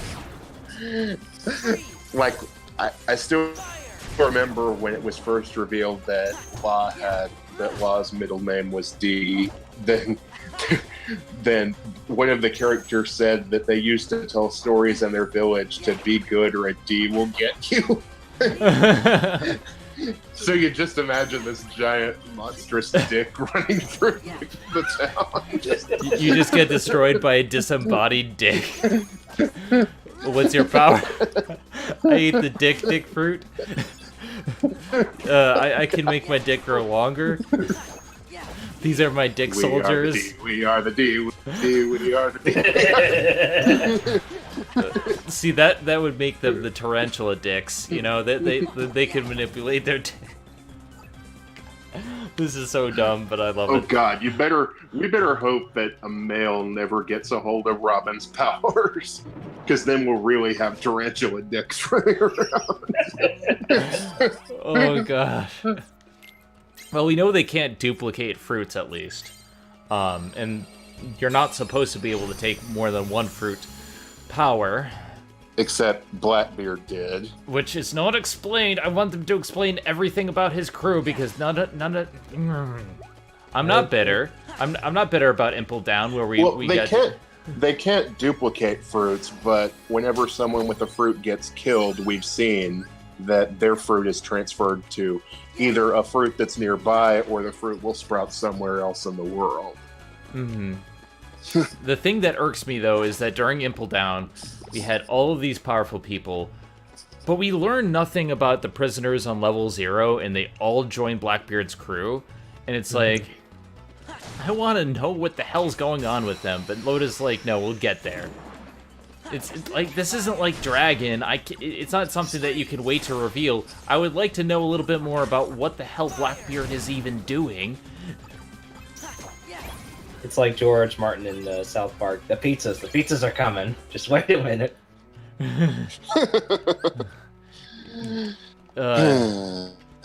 I'm not bitter. Shut up. I'm sure it'll be explained. Just like with the supernovas, Oda definitely has a plan for them. He has a plan, but that's why I'm saying One Piece is probably going to take another 30 or 40 years. Even if it does end, because all the stuff that I have just listed are things that still have not been explained. And yeah, you could do a lot in one arc. I ate the nut fruit. My power is these nuts. You think you want to chomp on D's nuts? You want to chomp on D's nuts? I will be happy with the next 2 arcs because I heard that we're getting more of, oh god, what's his name? The guy with the cards? Hawkins? Oh, Hawkins. Hawkins is probably one of my favorite supernova. Yeah, Hawkins is pretty integral to Wano once you get there. Hawkins and Drake are probably my favorite of the supernova, simply because they have very cool powers. Like Basil, just his entire scheme is just so cool. He's a voodoo doll, basically. He is a living voodoo doll, and he can predict the goddamn future. Well, never mind. His powers are tarot related. Like, he can kind of predict the future. No, I mean, I was gonna say something, but that's spoiler related, so I'm not gonna tell you. Okay, I'll keep going. Much like with Doki Doki Literature Club, I'll keep going because no one wants to tell me what's going on. I mean, I don't want spoilers, but still. Yeah, Drake is affiliated with Kaido, and then Eustace Captain Kidd will probably show up because last I saw him, he was knocked the fuck out by Kaido. So, like, we have a lot of supernova, like, basically involved with the Yonko. I'm not sure how much involvement everyone will have, but we will see. Urouge, right now, like, it's weird because Urouge we saw before Kaido jumped off the freaking Sky Island, and then all of a sudden, Big Mom's crew is saying, oh yeah, well, he defeated one of our commanders, and then he's probably off dead somewhere. But I'm like, we saw them. I don't know the time scale anymore. Honestly, I still think that Urouge is probably the most disappointing member of the Supernovas. He's just a big guy that punches people. Whoop-de-doo. From what I understand, he has the power to increase his muscle mass, kind of like Toguro.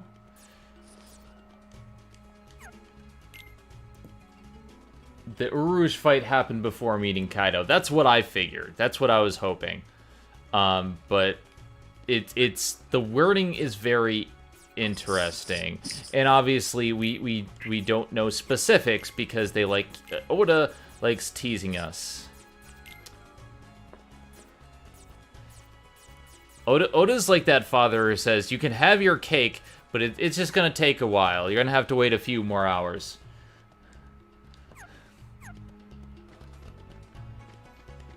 A good cake takes a while to prepare.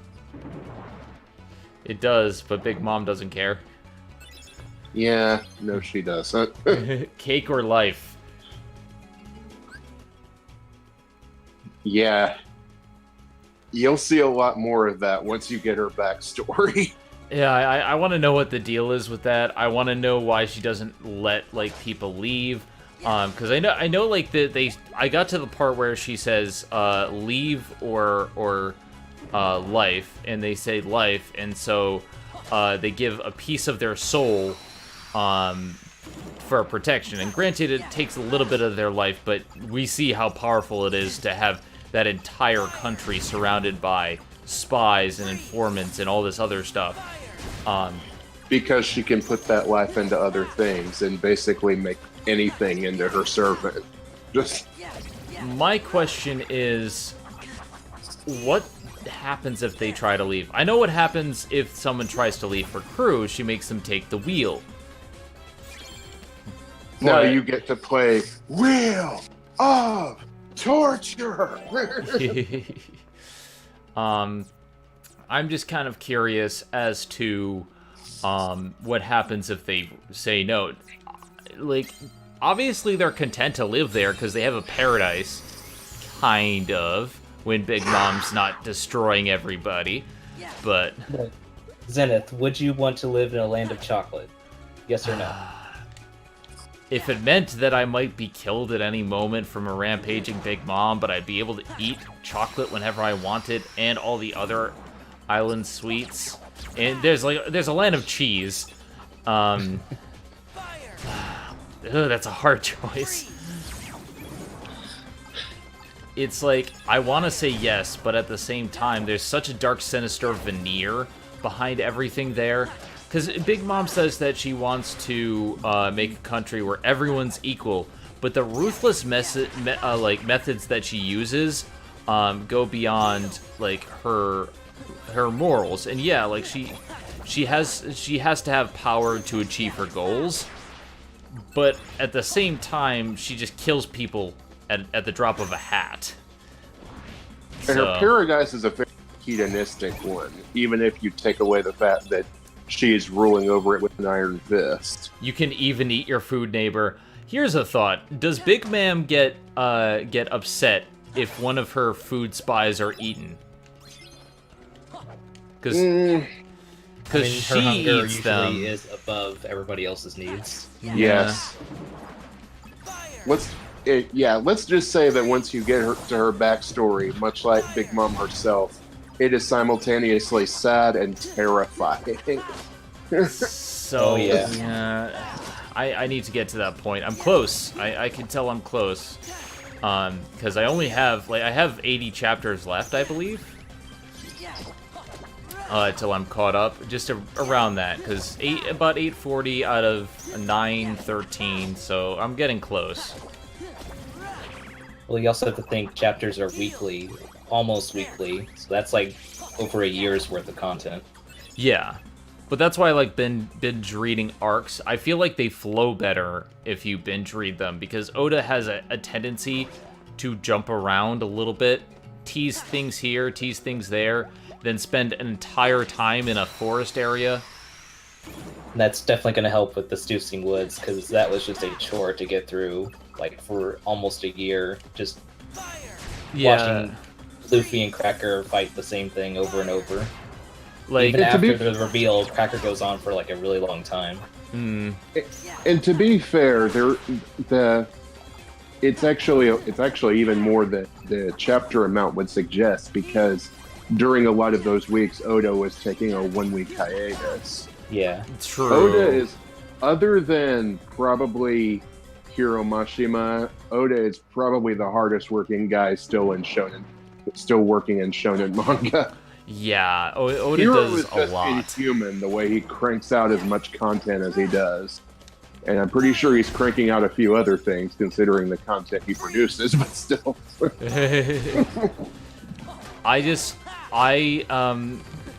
So far it's been almost 10 chapters in the Seducing Woods, just to get to the Cracker reveal and get to that stuff.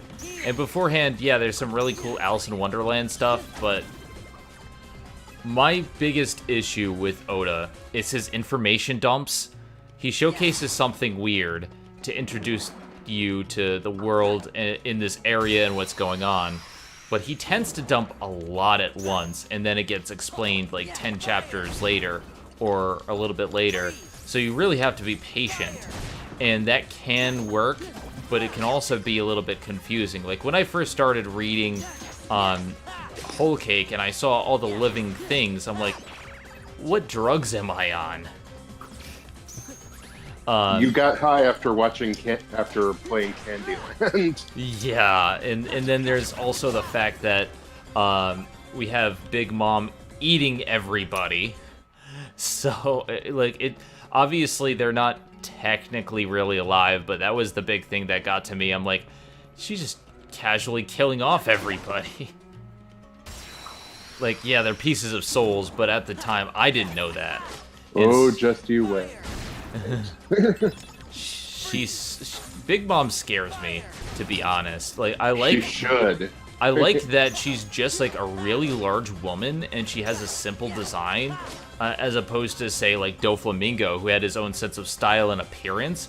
But she can, when she says something, her intimidation factor is through the roof.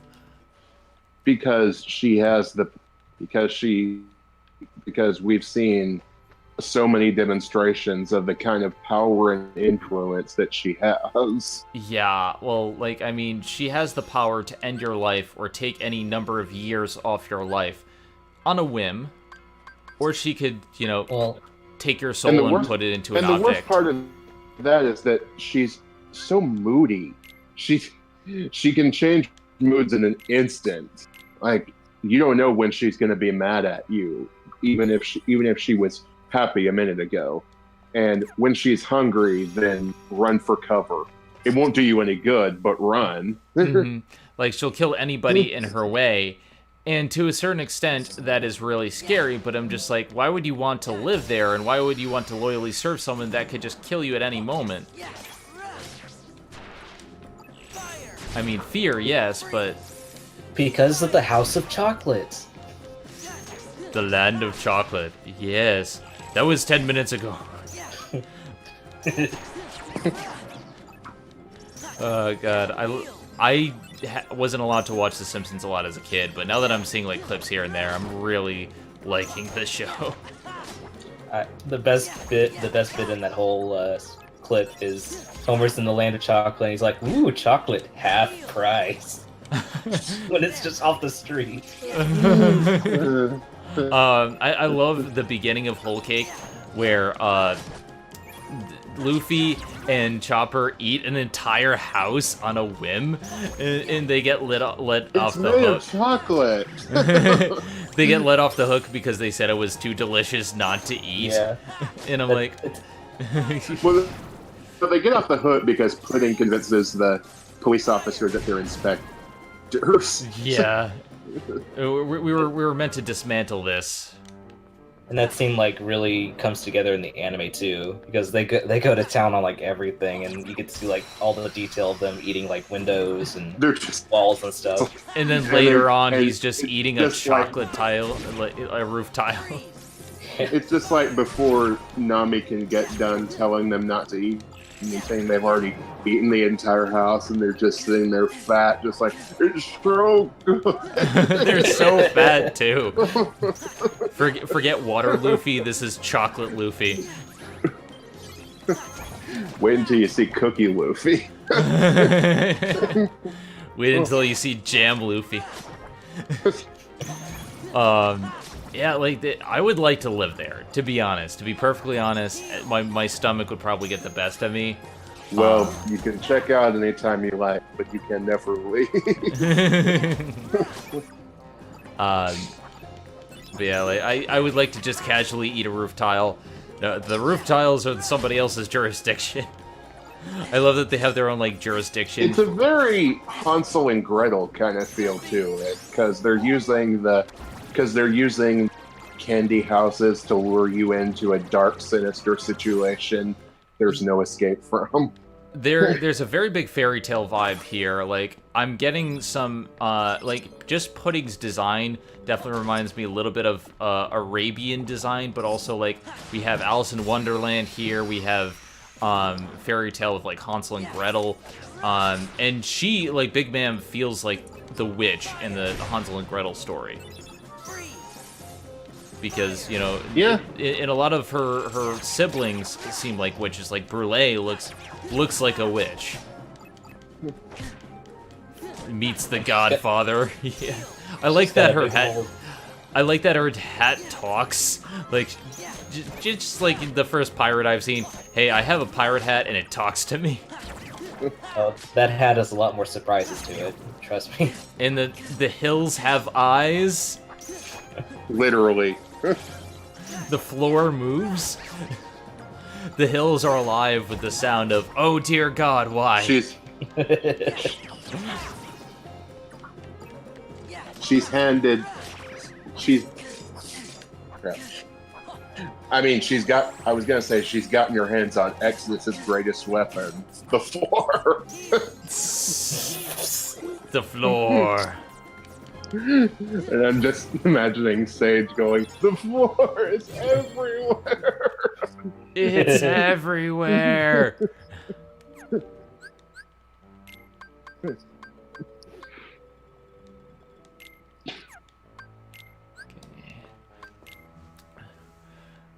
see. Not bad for card collection. I'm not going for all the cards yet, because technically we can't get all of them, but I've gotten a good number so far. That'll serve me later when I actually do go for them. Fucking cards. I mean, when it comes to One Piece, I think we're all forgetting about the greatest casualty we've had in recent years. Ryunosuke.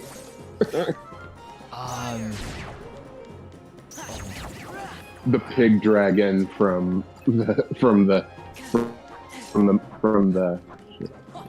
Zoe. No, he was in Zoe. Yeah. Oh, right, the drawing? Yeah. Right. I forgot about that. Then again, it's been a little while since I read, but the dragon, quote unquote, dies, and they morph gloss, and they see like its face in the sky. And we'll never forget you, Ryunosuke. I love their reaction to seeing a genuine ninja in a world of pirates. Like, nee. Like, we know that. Well, I don't know if they're friends, but I know they were definitely friendly rivals. Oda definitely knew of Kishimoto, at least. He did put in a tribute to him once when Naruto finished, because there was like a scene where Luffy was eating ramen with what was implied to be Naruto, but you couldn't see his face in one of the chapter covers. And the way they arranged it was that they had Nami on the left, then Luffy, and then Tony, and then Chopper next to him. So it was like Na-Ru, because Luffy is Rufy in Japanese, and To ni Chopper, so Na-Ru-To. And there have been some really good send-offs too, because like despite any rivalries or whatever, a lot of them are very much inspired by each other's work, and you can definitely see that in some of them. So they do some really good send-offs. I like the My Hero Academia stuff that I think One Piece did. Like there's certainly been a lot of creator love, and I mean, I think you're thinking of the Naruto arc that Horikoshi did. He's the creator of My Hero Academia. and he got Naruto like spot on. And a lot of people, and I think a lot of people, you were comparing My Hero Academia to One Piece, but I think it's a lot more similar to Naruto, at least in the way it handles. Well, the powers are similar to One Piece, but the way they handle the characters, especially the whole school of heroes, is a lot similar to the school of, is very similar to the ninja school in Naruto. Except So much better character development. Yeah, there are a lot of similarities between the way it's handled. I do think that I said before that My Hero Academia is early Naruto, but done better. So, and the thing is, there was actually another image I remember where once Horikoshi finally made it into Jump, he drew like every character that was in Jump at the time, including some from a few one-shots that never went anywhere. And then One Piece had the stuff with Toriko, which I still love. Yeah, and then Oda actually made fan art when the new Star Wars movie started coming out of all the characters dressed up going to see it. A lot of the creators draw fan art. I see images online all the time of, oh yeah, this is this guy's interpretation of this, and I'm like, it's really cool, but it's also interesting how their take on it changes the feel of the character slightly, because they always have their own like art style, obviously, but it is very much distinct to them. Yeah, I think one of the coolest fan arts that I think I've ever seen is back when I first got into Shonen Jump Monthly. I was the first issue that I picked up, which is what encouraged me to pick it up in the first place, was when they were speaking with Kazuki Takahashi, the creator of Yu-Gi-Oh! And they asked him what his favorite American comic book was, and apparently he's a big fan of Hellboy. So he actually drew Hellboy with a dual disc, but it was like really creepy and in his style. It looked really cool. And then they contacted Magnola, and he drew Hellboy with a Yugi t-shirt. Awesome. Which I really liked. That it was actually that crossover that made that, and the fact that they were the Yu-Gi-Oh story they were running at the time was something I hadn't seen in the anime. That's what inspired me to pick up that issue of Shonen Jump Monthly and start reading more manga as a whole. That's how I got introduced to stuff like One Piece and Naruto.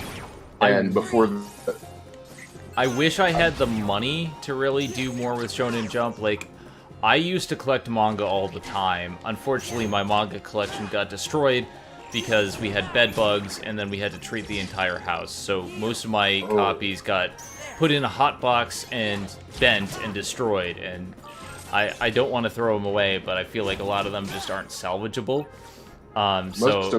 Yeah. Most of mine just got sold.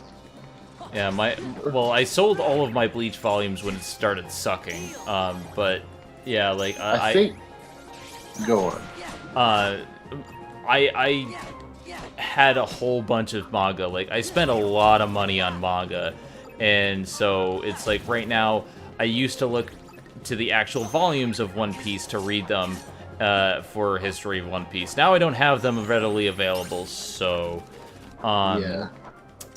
I think I might just restart my manga collection, but currently, while I do not support piracy, the only thing that I can do is get my manga scans online, just so I can actually use them in my videos.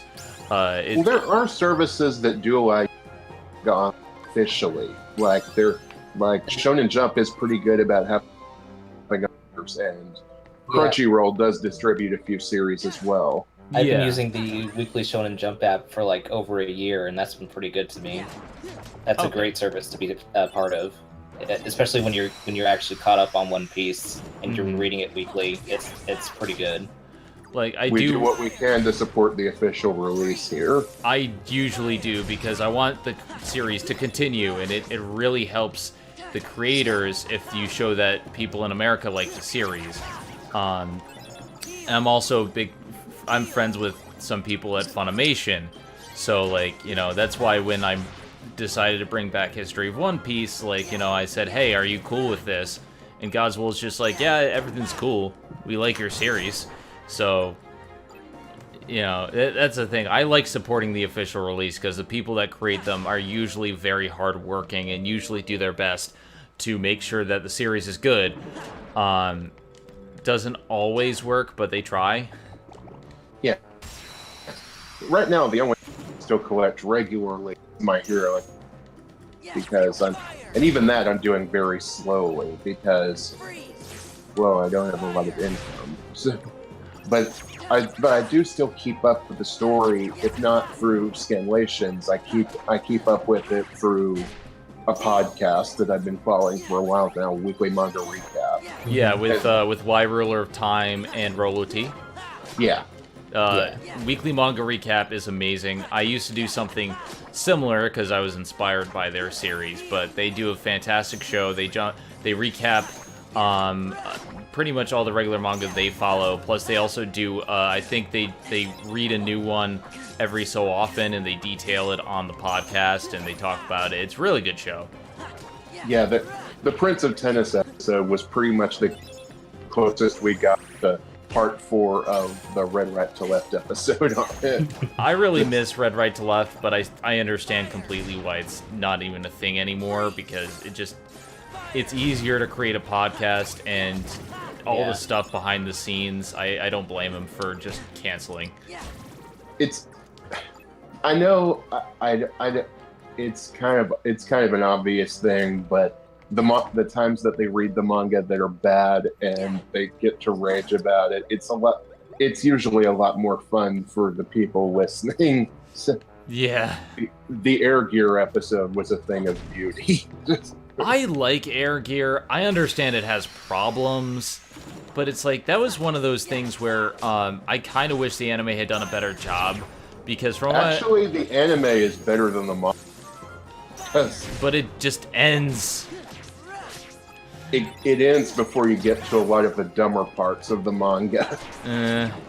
It has a great premise, I'll give it this much. But yeah, the anime, by the opening alone, is better than the manga. I'm hoping to start investing in the One Piece manga volumes again once I pay off one of my cards, because currently I have bills and whatnot. But I do want to actually like be able to pour through the actual manga volumes, because there's the SBS stuff that they put in. There's a lot of information from Oda that I usually draw upon when reading about the series. Like there's some really interesting behind the scenes stuff that you can learn simply from interviews with Oda, and they really don't put them outside of the physical releases. Yeah, the SBS are a good source of entertainment and some additional information in pretty much every manga. Like there's like usually Horikoshi will do profiles of characters in the inslates of pretty much every chapter, and you'll get a better look at what their original design was, and talk about things that don't really get elaborated on too much in the main story, like how apparently Ida's engines run on orange juice. You wouldn't learn that unless you looked very closely at the fact that he's always drinking juice when you see him at meals. What are you powered by? Orange juice and glasses. Basically. But there's a lot of good stuff like that in the volumes. And of course, I love a lot of the captions that he puts with the character designs, like Bakugo's hair explosively spiky, things like, and of course the greatest caption ever, Ashido's thighs healthy. Mina Ashido, she got thick thighs, she's saving lives.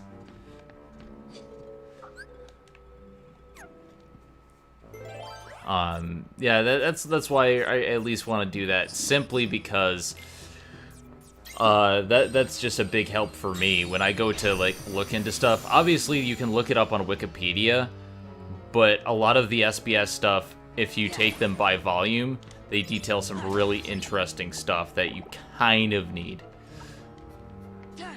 And I forget, are those included with the digital manga? They don't They are. always. They don't always put them online. From what I've seen, some people do. Sometimes they don't. Like I've definitely seen scanlations where they don't include the SBS stuff, and it's just the chapter. It really is helpful. I'm just saying, it's kind of like the extras on the Fast and the Furious DVDs. Like, it gives me an idea of why the director did something, so that if I'm criticizing something and they explain their reasoning for it, I can at least, instead of just blindly criticizing, I can at least get behind that. I heard Nanbaka was good. I haven't actually seen Nanbaka, but I heard Nanbaka was a lot of fun. That was another one that Dub Talk was going on about for a while. Or at least Megan was going on about a lot. Oh, yeah. I mean, to be perfectly honest, a lot of the times, like, Megan will be the one watching the most anime out of the group. Yeah. And she and Lilac will make these references. I don't understand what they're talking about because they watch all these new anime, and I'm here just saying, I'm ready to start watching, you know, what's the one, a Blood Blockade Battlefront for the first time. Like, you know, I haven't seen a lot of anime yet. Well, the big thing about that show is Aaron Dismuke, who played Alphonse Elric originally. That's who the main character is. Nice. So you hear his like little child voice from like years and years back, and then here he is as an adult, and he sounds like completely different. Aaron Dismuke is a great voice actor. Justin Cook is one who I love because right now he's more of a producer and he does minor roles every now and again. Yeah. But every time I hear his voice in an anime, I enjoy it simply because it's one of the few voices I can instantly recognize, and it's Yusuke. And so, like, when I was watching Assassination Classroom, I'm like, oh my god, Yusuke turned evil. You're a Meshi. He finally embraced his demon inside. So yeah, like, there's a lot of stuff that I like about learning about these voice actors from Dub Talk, but half the time I'm still like lost with everything they're talking about. Me too. I'm That's like, why you That's why I barely see don't me on follow there. it. That's why I'm only on one episode. Yay! I'm taking this summer off. I needed a break. Not to mention, I had a lot of projects that I was working on, and I'm just like, I really need time to stream, time to edit, time to get the History of One Pants going. Oh yeah, and speaking of Dub Talk, Anime Fest is this week. Yeah, I wish I could have gone. So viewers, make sure to watch for those vlogs and see me there, because I'll be there in the background somewhere. I hope you have fun, Itchy. Enjoy all the food and have fun with everything. Watch out for snakes. We'll have a blast. Watch out for snakes.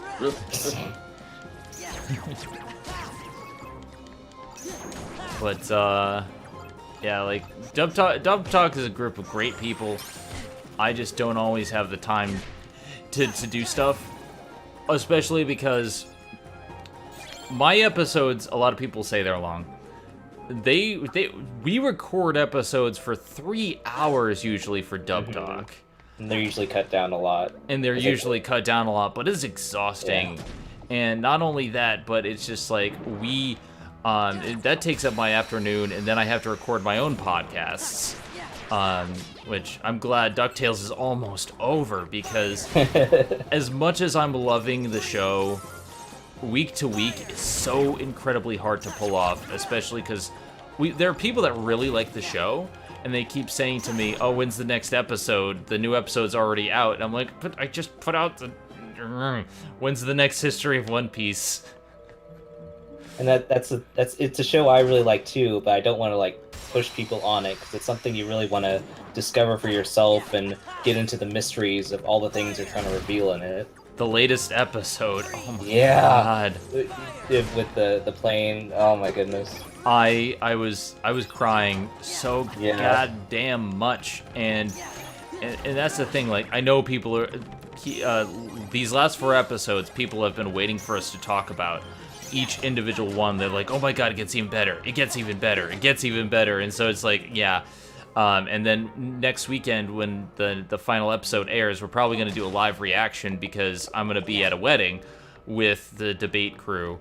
And so that'll be the chance to do it. But then I'll be happy because we can actually get back to the Disney debate. I can actually talk about, you know, get back to the stuff that we haven't talked about in a while. I'm looking forward to, we're going through the 60s still. The next thing that we're talking about is the absent-minded professor, which you might not know of, but you know the other name. This is Flubber. Oh, okay. So back in the 60s, the absent-minded professor was essentially the first Flubber.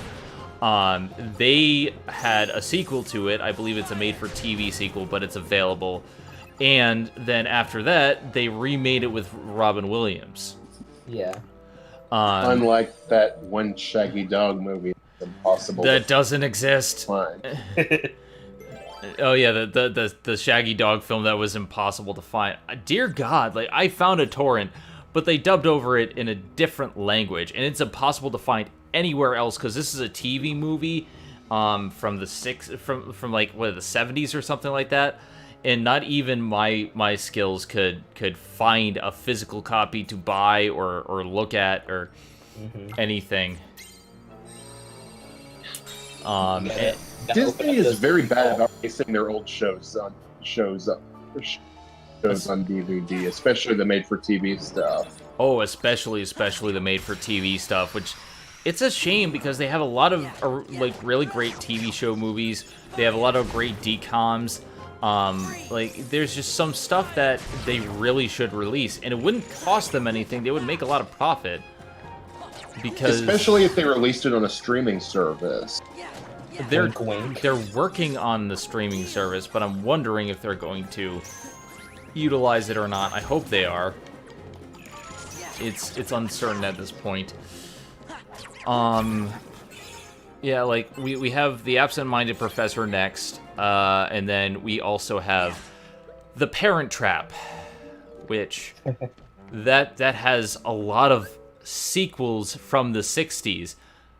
Obviously, we know about, like, you know, we know the Parent Trap, and we know the modern remake, but yeah, there's 4 original movies from the 60s. See, this stuff I just never like think to remember of, and then you see stuff like years back, the Disney Simber stuff that Nostalgia Critic was doing. And it's like there was just all this stuff I just never knew about. He didn't even cover, like, a lot of the, like, obscure stuff. He just went for the popular shows, which, I mean, I get it, but and theatrical stuff. The stuff that we've talked about on the show, like, some of the stuff is weird. Although, I find it funny, we did an episode on a movie called Tonka that randomly did really well. Like, I was surprised how well this episode did, because this got 1,000 views pretty quickly, because I think people thought it was, like, the trucks. Yeah, that's what just immediate came to mind. It's a movie about an Indian.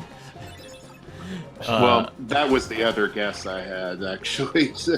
And I was just checking. I know I was quiet for a second there, but I was just checking something, and yeah, So Weird hasn't been released on DVD. Neither has The Jersey. So Weird is such a goddamn good show. It really is. It's so underrated. Oh God, that's one of those shows that like nobody talks about.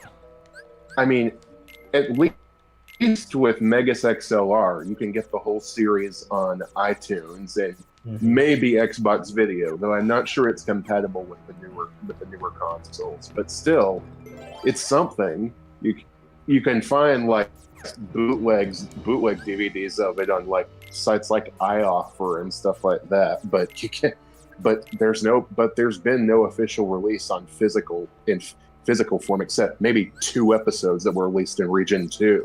Mm-hmm. It's a shame. It really is a shame.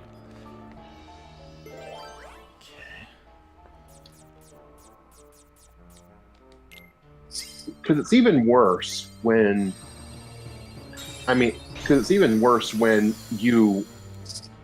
a show gets canceled, it's one thing, but it's even worse when after this show is finished, you can't see it anymore. Yeah, like there's no like legal way to watch the show.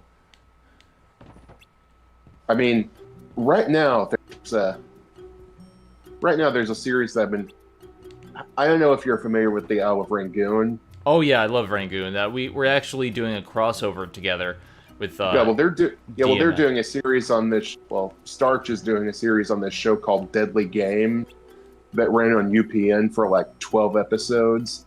And the thing is, well, first of all, it was made by UPN, which just meant it was doomed from the start, basically. Mm-hmm. And then but the thing is, for a while, they had to rely completely on TV reps until suddenly, out of the blue, Shout Factory released the entire series. Shout Factory is good about rescuing licenses, but the thing is that also means that their company is pretty bad about doing copyright claims on YouTube. So I hope that means the series is going to survive after this. Hey, I got Gravity Falls on Blu-ray, so I'm content. Yeah, I mean, at least it wasn't released like the Land Before Time TV series was released, like 2 episodes at a time per DVD. Yeah, and Rescue Bots Transformers. That's not going to get like a full season release. Like the good thing about Shout Factory is their releases are really, really good. The problem is,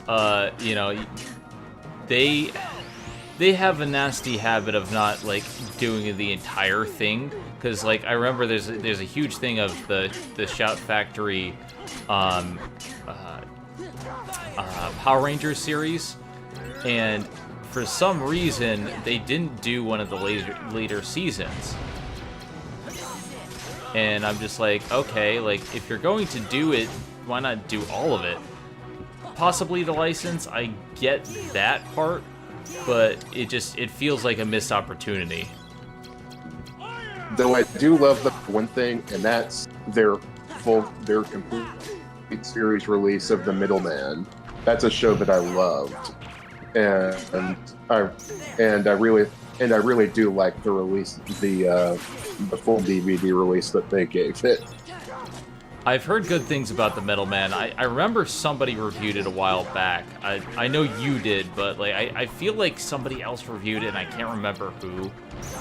That would be, I believe it was Dubious Khan. He did talk about it. Okay.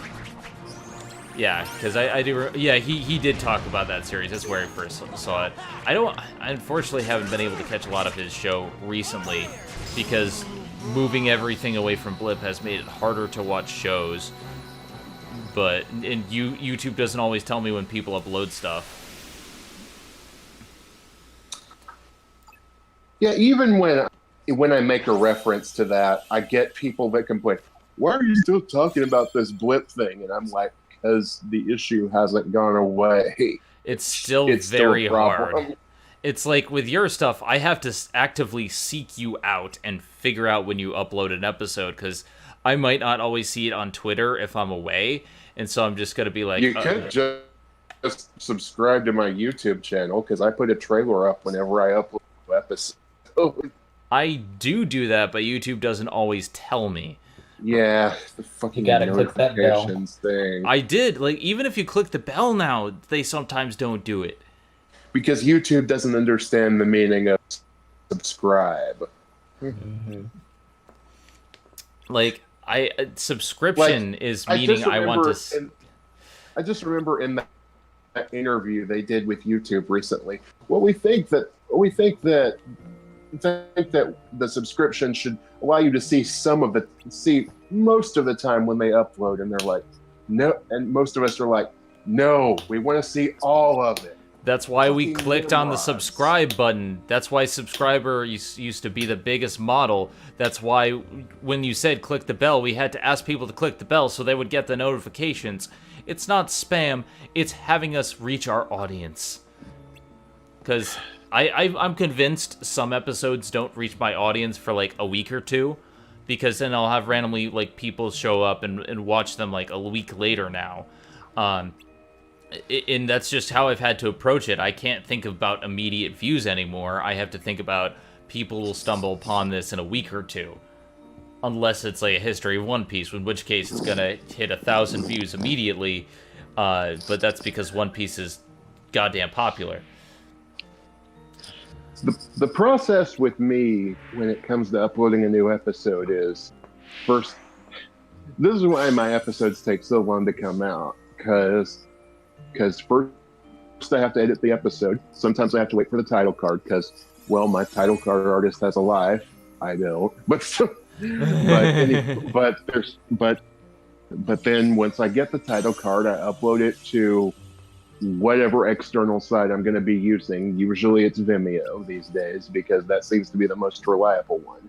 Mm-hmm. And then I upload it to BitChute just in case, because even if it's basically, according to them, it's like, according to most people, BitChute is kind of become a platform for the alt-right movement, which I really don't like being associated with. But at the same time, they have a place where you can store your videos. So I'm like, okay, I mean, I know every time I do this, it usually doesn't work out. Just look what happened to Zipcast. But remember what happened to the other site that got taken down because it wasn't viable enough? I forget what the name of it was. Vid.me, I think. Yeah, that was where I started uploading for a while, and it actually seemed like a viable option, but they, due to at costs, that moment, I just pictured YouTube going, "You'll be back. They always come back." I mean, Karen, who is my contact at Screenwave, which is the partner network that I'm with, essentially told me when I started putting my videos there that don't stop posting YouTube because they'll probably go down due to legal factors and other stuff, and lo and behold, they did. I mean, it's a shame because I do wish, like, I didn't have to rely on. Honestly, I wish that there was a better way. But, it's like, at the moment, the best thing to do is to rely on YouTube and, YouTube isn't looking out for you. Yeah, hope for the best, but, do what I can, I guess. I mean, a line that I heard a long time ago from a now defunct abridged series still applies. Remember YouTube's motto, broadcast yourself? No. If it's worth watching, it's worth taking down. Oh, God. And people have told me that there are ways to get around it, and I know that there are. You just have to edit like crazy just to get around it. If you don't use clips that are longer than 10 seconds, if you use a border, if you don't use the movie's original audio or stuff like that, but I don't like doing that. I like the freedom that came with the style of videos that I had on Blip. There are occasions where I want to show an unedited clip of a movie to demonstrate something that I want to talk about, or just to show how good or bad something is. And if it goes on longer than 10 seconds, I can't put it up on YouTube. and I like putting together theme songs for my show. And usually I have to, and nowadays I usually have to use a cover, and sometimes those covers get copyrighted. So many people still ask me, why don't you upload your videos to YouTube? And I'm like, I fucking can't. Spare the excuses. It's really, really bad because I've had to change History of One Piece just to get it out. I could post it elsewhere, but this is the best platform for it. And so what I've had to do is just say, if I basically sum up everything more, or like more of my audio, more of my stuff, I had to have him reverse clips randomly and do this and that and the other thing. That's more time consuming than I have time for anyway. But it's just like, in order to get around all of this copyright, you have to do a lot, and then you have to get clips that lead into what I'm going to say next that are very, very short. Why not? You bend over backwards and forwards for copyright, and they still find a way to fuck you. Even Linkar has been having problems with his Power Rangers Samurai, because he uploads it, they'll get a claim, and then he'll have to go back and like change it and re-upload it again, and then he'll get another claim. Like, he's had 3 in a row this week from the same video. Yeah, every time I see my feed, I'm like, oh, there's a new History of Power. It's like, oh no, it's a re-upload. Never mind. Yeah, that's what I'm trying to get by with my thing, and hopefully nothing is hit. As of the last test, I did not have any copyright claims. But then again, that's before we add in the several of the small audio clips that I need to explain certain scenes. Scenes that I really do need to talk about. Granted, the scenes themselves are probably only 5 seconds long, considering I'm talking about just one episode, but even still. Alright, now it's time to abuse the shit out of Lethal Frame, because this is OP. Yeah, you stop your opponent in their tracks, hit them with a lot of damage, and then you get the chance to start another Lethal Frame right away. Hit the crab for massive damage. It's like Sora's using Foxy's slow fruit. Yep. And then I just use a Sonic Blade, and then I switch over to my Zero cards.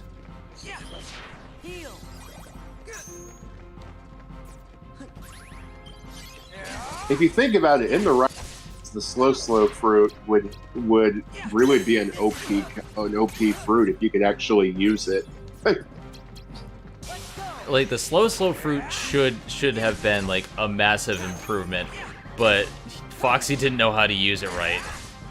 Well, he did, but the first time Luffy basically got lucky when he fought him, but because he had a piece of mirror stuck in his afro. Which, can I say, that bit where Luffy gets his afro is one of the best arguments for an English dub I've ever seen, because just hearing Usopp and Luffy talking it up like that is just amazing. Afro Luffy is the best part of the goddamn show. I'm convinced. Mm-hmm. That's the true Gear 5 Afro Luffy.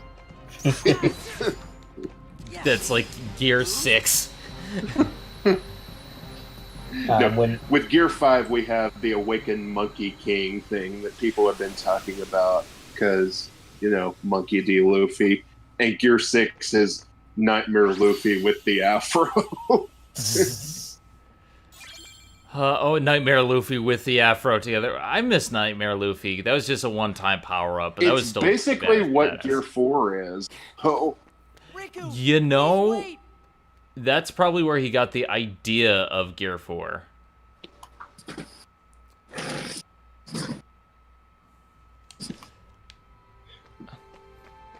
I mean, it would make sense. Alright, now I gotta rearrange my deck so that the stop cards are all out of it. Essentially, every time I face a boss, I have to put in all these stop cards, because that's the only way I'm just gonna get through them fast.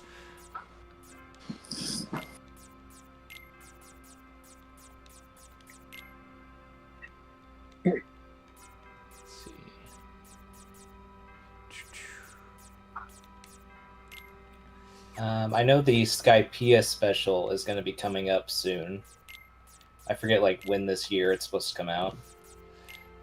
Now, what exactly is going on with Skypiea? Is that the They're doing a TV special, like they did with the episode of Blue special. They had they've had a lot of TV specials like that. The episode of Non, stuff like that, remaking the original character origins and stuff like that. Oh, okay, kind of like what they did with the episode of Chopper movie. Yeah, but this is gonna be like a TV special, so it's definitely gonna be a lot better, but it won't be movie quality. Yeah, I did like what they did with the recreation of both the Drum Island arc and the Alabasta arc. Much better quality animation. Although the Zoro episode did leave out the best part of Zoro's origin, where he fought Wicked Dick. Wicked Dick. Because that was a filler. You can't hide from Wicked Dick. And they actually say that in the 4Kids dub, which makes it even more hilarious. It's like, hold on, we're gonna censor this, but we're gonna have Wicked Dick with his torrent. Wicked Dick and his giant cannon. This is my dick cannon, and this is my tarantula dick. No, this is my rifle. This is my one is for fighting. One is for fun. You think Riku isn't your friend. But that's just not true. And I love how it's kind of implied that Zoro ends the fight by cutting Dick's dick off. Oh no, my one weakness. Because he cuts him, but because Dick is so much taller than him, he goes right between his legs to cut him down. Cut him down the size. I'm gonna cut you down a peg. So he just forgot? He circumcised him. But Sora, It's time to take his dick we have off. to find a way to help Riku get his memory back. Just watching that episode in the 4Kids dub is one of the most hilarious experiences you'll ever have with One Piece. And I'm probably gonna have to start doing that if I want to talk about it. I mean, granted, I'm mostly making references at this point. I'm gonna definitely reference the hammer gun and whatnot, but it's it's not something I want to revisit. Let's just say. You know, I still kind of like the rap, if only as a guilty pleasure. I like the Wee Bee version of the rap. A bunch of voice actors got together and remade the One Piece rap, and it is really, really good. What they need to do is remake it and add all the other crew members on it. Chomper's that's another thing that I forgot to make a joke about, but essentially imagine if they kept going, they actually should probably talk about this next time. It's whenever they add a crew member, they change the song in 4Kids. It's they gotta keep Chopper's doctrine. And then after that he says you can get all clobbered when you're a big stiff. when you get wet, your body hardens. But think of it this way: every single time they had to change the opening, they made it shorter. Well, now they have 10 core crew members. So what are they gonna be doing? Sanji's cooking, Chopper's doctoring, Zoro slicing Nami's boobs, Chopper's doctoring, Usopp's shooting. And then you get into Chopper's doctrine. Robin's reading. Frankie's tank. Brooke's a skeleton. Brooke is lewd. Brooke wants pansies. And then you start getting to the Grand Fleet, where you just start naming all the commanders there. And then at that point, it basically just becomes the Poke Rap. Which would be amazing. Yeah, it starts doing that. But then you also got to add in Jinbei, because at this point, Jinbei's joining the crew. I haven't gotten to the point where he has joined, but he's asking to leave Big Mam's ship. Yep. He's gonna be joining. He's gonna the crew. be there. Yeah. We just don't know how. we also don't know what's going to happen with Big Ma'am to allow her to let him join, but, you know, you never know, because he has to give up something in return, and I don't think you're going to want someone with one arm. I mean, Shanks is badass, but Jinbei's whole thing is Fishman Karate, you need your body parts. And Zoro already lost an eye, so we can't have him losing an eye. It's like, we could have him losing a mouth, but that's not going to help. Just wait until Sanji gets really horny, third leg style. Poor Sanji. They just placed cuffs on him and said, oh, if you want to cook again, you're going to do this. And I'm like, no, not his hands. That's the one thing that he doesn't... He's only used his hands one time, and that's when he held a knife in his hands, and he was fighting a ramen guy. Remember back in Ennie's lobby, he fought someone who controlled ramen. Yeah, I remember. And then he performed plastic surgery on him. I want to make you When Sanji more says handsome. he's going to rearrange your face, he means it. I'm going to kick you so hard you become beautiful. Oh god, One Piece is so goddamn weird, but I love it. Yeah, it's bizarre in Atlantica seeing Sora not transformed, underwater, walking around and jumping. It's like, okay, this is clearly an illusion, obviously, but it's so weird. I mean, it's a land of confusion. And it's good that we have, like, it's a good thing that we have, like, you know, all of the abilities that we normally would have. I kind of wanted that in the first game, though. It also would have been better if we didn't have to worry about casting Thunder, because if you cast Thunder on the screwdrivers, for some reason they absorb it, even though they aren't, you know, electric Pokemon. I don't know. It's electric. Do do do do do do do do do do do do. It must be an episode of SpongeBob. Never mind, they're all alive. Well, it's a good thing that your Fallout Shelter stuff is doing good. I don't play. Then again, I don't have time. Ain't nobody got time. Ain't nobody got time to micromanage. That's another thing. What is swimming in if there's no water? Yeah, if there's no water, how are the Heartless swimming?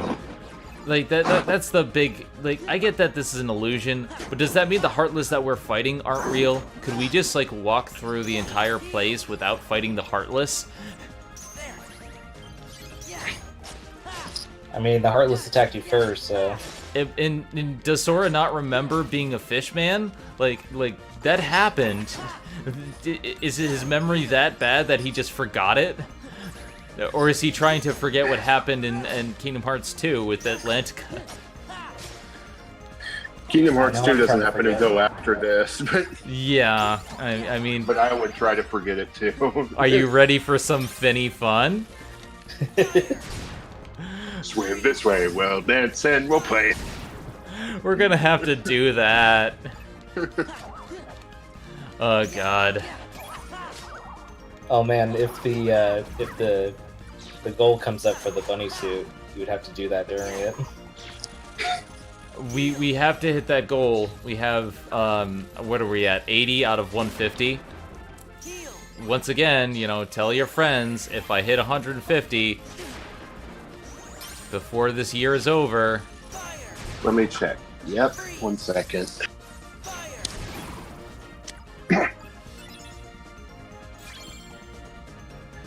They should. Well, I understand the idea of making it a musical. The you know, it's Disney. You're gonna want a musical. The problem is they don't have the original voice actors for it, and so it's like. Well, they have it, but the problem is Sora, Donald, and Goofy are doing most of the singing. And one, Donald's voice wasn't made for singing, and two, Haley Joel Osment can't sing. Yeah, and it's just like, if they really want to do a musical, why not get people who like do it like in the Lion King, where you like I believe they have some of the original voice actors for that, or like just get people who actually can sing or do original songs that don't suck. It's not easy being gangsta. Thank you for the bits. Thank you. Getting closer and closer to tits. See, the problem is it doesn't tell you when you're able to watch another ad. You have to wait and check every so often. That's something that I think Twitch really does need to work on, because like I think they really just want people to send money to get bits. But it's like the people who have thousands of followers and get bits like all the goddamn time, like they don't have to worry about it.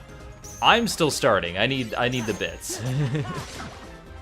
Because I can't expect my followers to just drop like $50 on me in one stream. That's only happened once, and that was when I lost my job. So like there was a reason for that.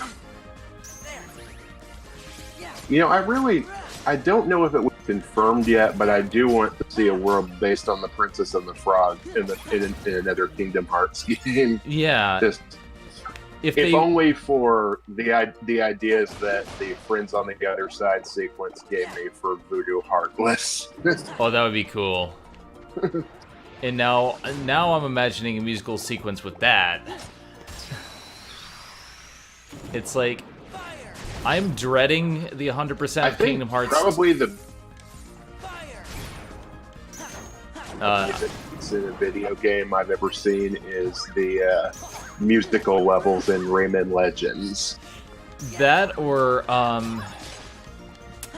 the Fantasia world. Well, the Fantasia sequence in 1 was awesome. It's really hard to do a musical in a video game right. But like I'm dreading the 100% of Kingdom Hearts 2, because it's not just the Atlantica bits.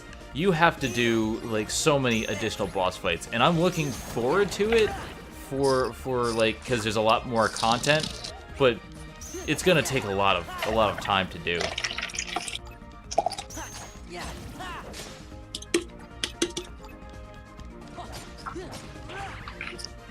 Need more Diet Coke. Yeah, I need to order some beverages. I probably should have gotten more at the Taco Bell. Beverages? You know, like a salad. And a sausage McBiscuit.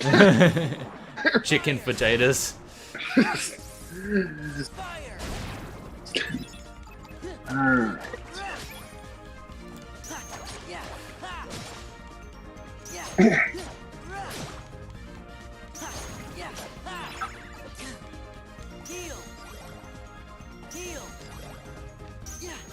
If you really want an obscure Disney property to add into Kingdom Hearts, you should add Atlantis.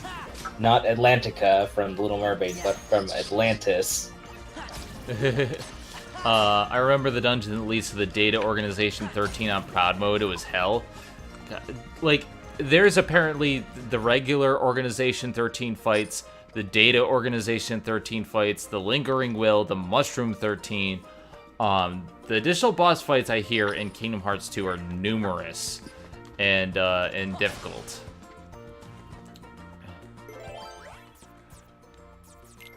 Like, it's pretty much been confirmed at this point that there is going to be a world based on Atlantis: The Lost Empire, which I am ecstatic about because I love that movie, and I know a lot of people don't, but still. I love the movie. I think it's a underrated film. I didn't see any problems with it. Lingering Will is impossible. No human can beat it. I've seen people do it. I'm gonna do it. Because that's something you gotta do.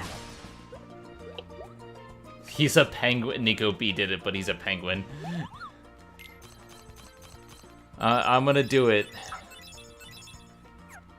Probably on critical mode. But I'll do it. That's another thing. Like, apparently they start, like, the proud mode is no longer the hard mode. It's critical now. Now it's critical. Yeah, I don't... I can't remember if that was the original game or not, but, like, I do remember doing everything on Proud. Sephiroth would come out crying. Why aren't you dying? Apparently he takes, like, half your health with one hit, and then, like, he takes a beating. So... Also phrasing, but... It's not just that, but I'm gonna save the experience for you to have personally. Oh, boy.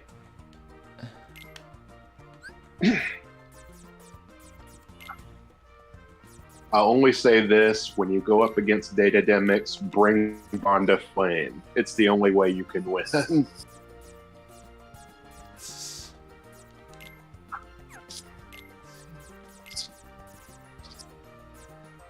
Oh, God. It's basically Axel handing you the key to beat him. 32. 20. Alright, I'll put that in. Fucking A. I need more CP. Stupid cards. Stupid cards, you make me look bad. Booga booga booga.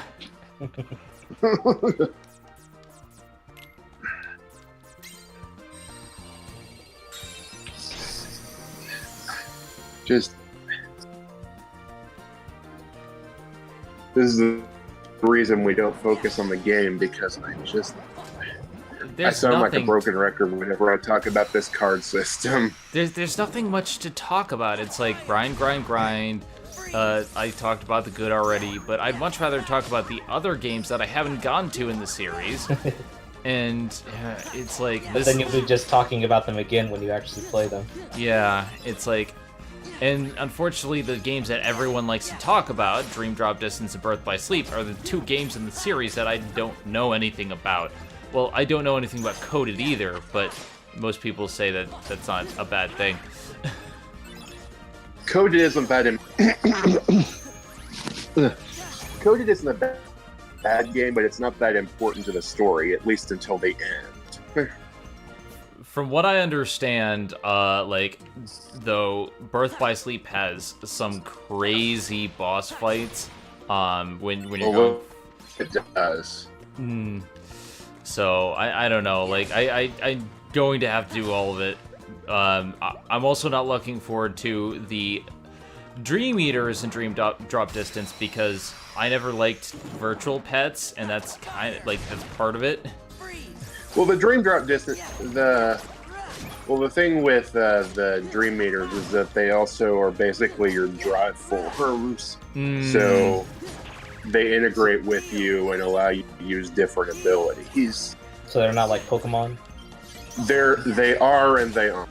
You can take care of them like Pokemon, but in return they help you out a lot more.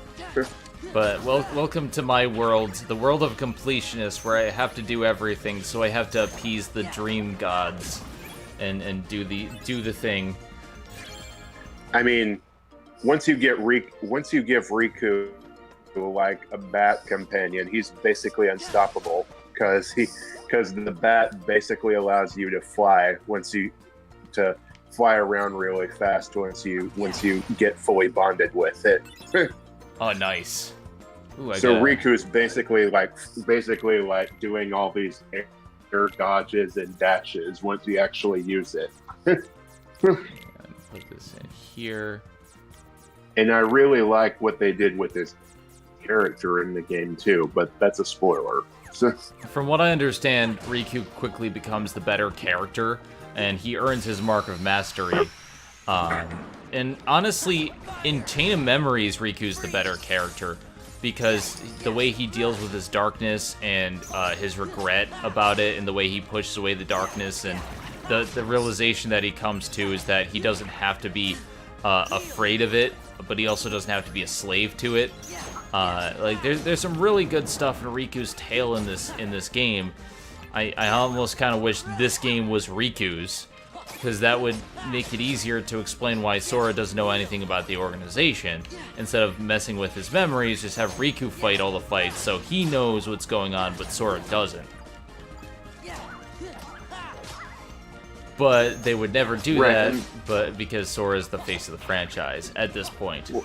Well, that's the thing. I mean, I don't know if it's still around anymore, but way back when Kingdom Hearts was even more popular than it was now, there used to be this club on DeviantArt called the Sora Slaughterers. People who literally hated Sora so much they wanted to kill him. Okay. I actually made a video on it back on my first channel, but it's just like, the thing people don't like about Sora is that he's a very basic character, but that works for this franchise because Sora is the pure-hearted hero that a game like this needs, where the conflict is literally based on how good or evil your heart is. Sora is literally the pure-hearted hero. He's the Goku. He's the Luffy. The thing about that, the thing you quickly realize is that that's actually a very boring character to watch because he doesn't go through as much growth as a lot of other characters do. And Riku goes through a lot more development than he does over the course of the franchise. The most development that Sora's had so far, I think, is finding out about his other selves. Like, you know about Roxas now, but there's a lot more that you'll discover eventually. So, like, honestly, what I don't think Sora's a bad character, and I mean, obviously, like Luffy, he has to behave a certain way for this to make sense. What I would like, though, is I would like him to retain information, because it seems like they want to set him to square one every single game. square one. And obviously you kind of have to do that. You got to Metroid Prime him, but I feel like I don't dislike Sora, but I believe that playing so many games with Sora allowed me to appreciate Neku more, because he's basically Sora's polar opposite. And you learns can a lot. tell when they interact in Dream Drop Distance. Neku is a lot less snarky than he was in The World Ends With You, because he's gone through everything he's gone through at that point. Mm-hmm. Or maybe he hasn't. Maybe he's gone through only some of it. It's unclear where the two fit in. Well, I mean, Joshua's still there, so... Yeah. Or should I say, omnipotent Ellen DeGeneres? I was gonna say gay Japanese Jesus, but I mean, there's not a lot of difference in that. But that's the name that some other fans have called him. And I just love the God lasers thing. You could have done laser beams this entire time, yeah, but that's no fun. Well, he technically he wasn't trying to give too much away, so I understand why he didn't do them right away. The only problem is that before that, the whole targeting thing that he did was, it took way too long to do. I don't like using Joshua until he actually decides to stop holding back. In which case, after that, he becomes my favorite partner to use in the game. Not favorite partner character-wise, that's still Beat, but if Beat just played a little bit better, then he would be my favorite partner, both to use and as a character. What I really think is kind of a detriment to the series, unfortunately, is that you don't really get enough time with your partner. I feel like if they've given 2 weeks to get used to each partner and to get used to their moveset, that would have made a little bit better for me. That's what the post game is for. Yeah. Then you can use any partner at any time. Except when the story forces you to use them against certain bosses. Yeah. Like, obviously there's some good things about the post-game content. I feel like if there were to do a sequel, like I would not mind if they gave us a little bit more time and, you know, made a console version of the game. Well, that's what Final Remix is for. Yeah. I'm still really looking forward to that, even if it's just a glorified remake, because even a little bit of additional content would be enough for me. It's kind of like what somebody in my comments was asking for. Like, somebody wanted a remake of The World Ends With You, which would basically combine the HD graphics from Solo Remix with the controls that were similar to the original. And not too long after that, Final Remix was announced, and I'm like, well, you got it. Yeah, that's my wish, honestly. Like, I like the series. I just feel like more of it is always a good thing. But then again, unfortunately, Square does not like their handheld games. If you take a look, they didn't think Bravely Default would be a success. I'm like, guys. Well, I wouldn't agree with that, because they have been pretty decent about porting their classic RPGs to mobile now. Except for some of them, because from what I heard, the port of Dragon Quest VIII was awful. But I did like the 3DS version. I actually completed that, unlike the PS2 version. I don't know. I've heard bad things about their mobile ports. I don't usually play games on my phone though. Like the games that I've talked about earlier, those are the games I play on my phone. But if you're going to port something, don't port it to the phone. I need a controller. I need a goddamn controller. Yeah, that's still kind of how I hit. Well, like I do like the improved graphics in Solo Remix, and I like that. In theory, you would probably be able to use the connection feature a bit better with a mobile device. Of course, because I have an iPhone, and Apple is pretty strict about using Bluetooth. So, and that's what they decided to make the connection run through. So, mingle mode is pretty much a no-go for me. Not that you can do much in mingle mode, but still. Like, I honestly want them. The whole idea of it being portable was to support the mechanics in the game about being social. I like that, but you need to make it on a platform that everyone is easily able to get in touch with everyone. And if it's that, and there's no real and there's not a lot of two-player modes to speak of anyway. Mm-hmm. I mean, you got mingle mode, which can allow you to get certain pins and stuff, but there's no like two-player content. I mean, I would take even a two-player deathmatch mode if you were just playing 10-pin Slammer. And now, slam. Come on and slam. And welcome to the jam. I just love it when Neku has to compete in that 10-pin Slammer contest, and after the first match, he was like, yeah, and Josh was like, that's right, Neku, show those 5th graders who's boss. It's like, yeah, man, I beat you at Pogs. I mean, that's basically what they are. Yeah. Well, no, it's Beyblade. Beyblade, oh my god, I miss Beyblade. Beyblade was a good show. Before they turned it into Moses parting the Red Sea using a Beyblade. Just, what? Wait, what?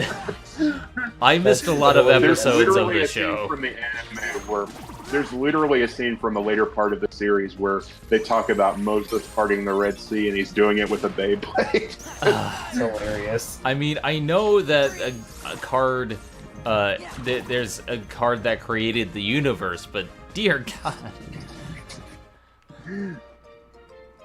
Yeah, and then there's but that's still not as bad as when Air Gear used 9/11 as a metaphor.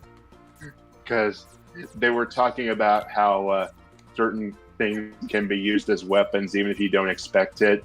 They were like, for example, the terrorists that took over the planes at 9/11 used box cutters, and then at one point later on in the movie, talking about that, and they bring up that idea again, and you actually cut to a drawn panel of the towers exploding.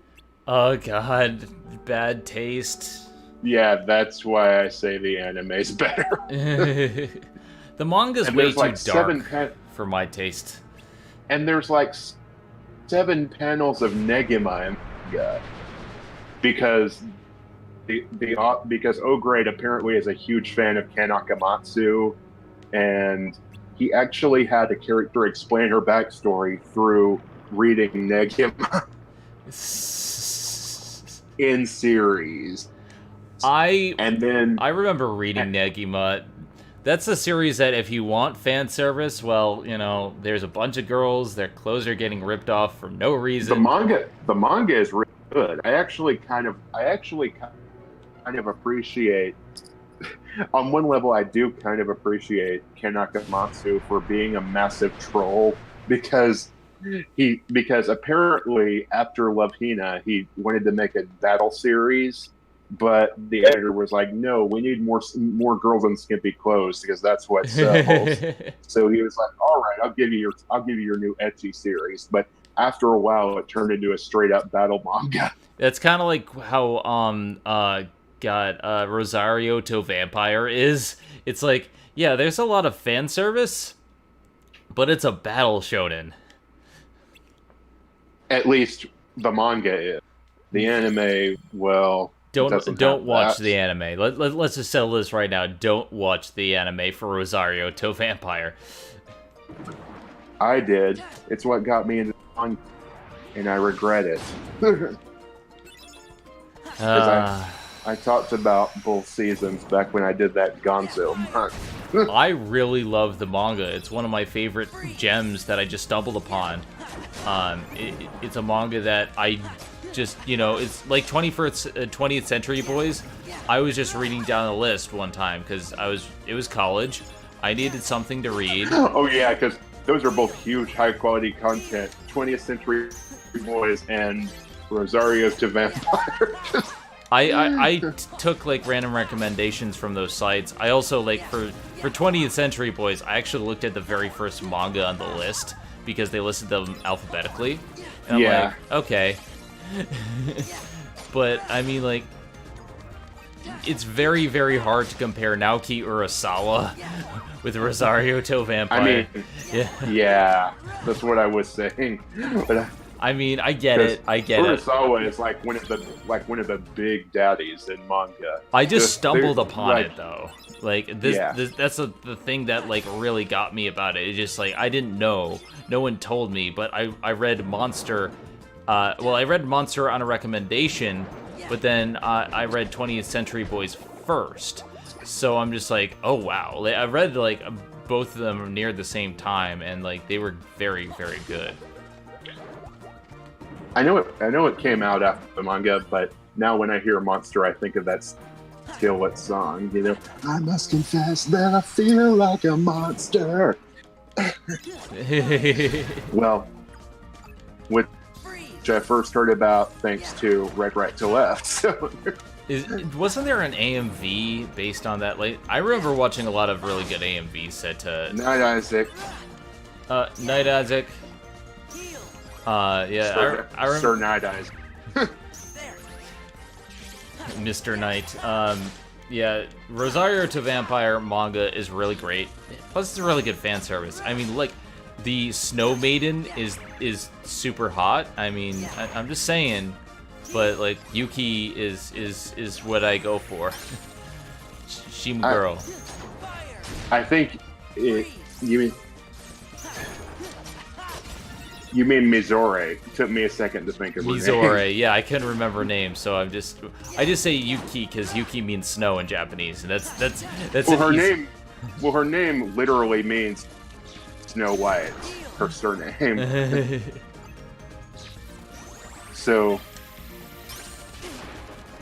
Shirayuki, that's her last name. Mhm. That's what I was thinking of. That literally means Snow White. I love her fashion sense. I love her stockings. She looks like a refugee from the 80s with those leg warmers. Hey, don't knock the leg warmers. They look cool. I like them. I like Kurumu. I know. That's a succubus, right? Yeah. Yeah. I But mean, yeah, she's hot. I legitimately But... do like her. But I legitimately do like her backstory and the whole hook to her character that because she fell in love with someone, if that love is rejected, she could possibly die. So that actually got me a lot more invested in her character. And I did watch the anime when I was a teenager, so yeah. Yeah. Like I haven't seen the anime, I've heard things, but like, yeah, I remember watching it a lot. My favorite part was the whole idea of the ghoul and like when they were showing the different transformations and the battles. They use that a lot more in the it's like absolutely crucial to the end of the series. I need to keep reading because I stopped reading when they were in the airship saga. Where the other human ghoul hybrid came back, kind of.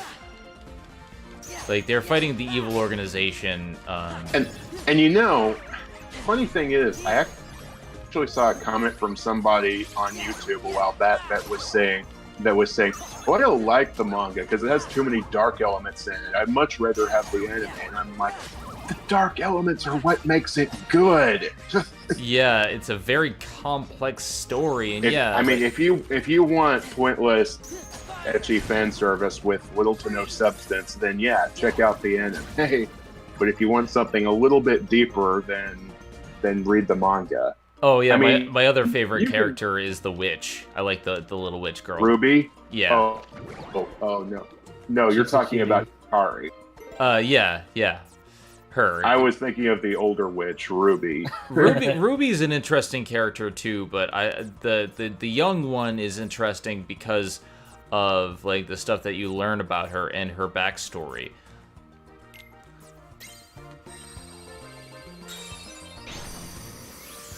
I didn't like the voice that the anime gave. I'd probably like her better as a character if I didn't see the anime first. That's the problem. Dubbing back then was bad. No, I mean both in subbed and dubbed. Oh boy.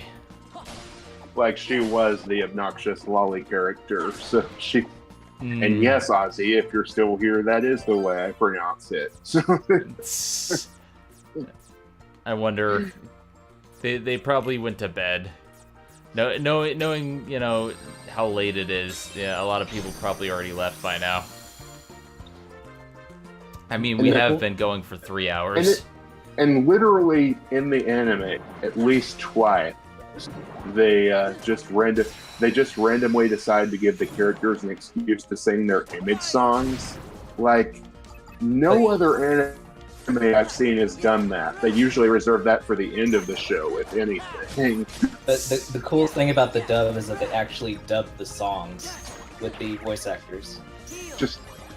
I feel kind of sorry for Brina Pointia for having to sing Kurumu's song. Oh god, what is her song? It's Kurumu. What do you think the song's about? Sex? Probably. It's about her boob. Oh god. I'm just gonna sing about my boobs. It's basically that. Oh god. I guess her milk brings all the boys to the yard. Damn right. They're better than yours. I could teach you, but I'd have to charge. Her charm brings all the boys to the yard. You'd have to charge bits. For the tits. Yeah, you need to charge bits for those tits. I'm sorry, but, Kurumu... You're gonna have to step aside. My waifu is a snow maiden who has a lollipop.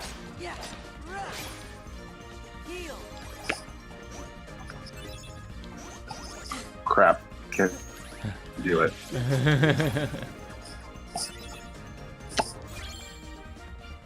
Not loud enough. I was gonna do that thing. Yeah, From I the heard lollipop. I heard it.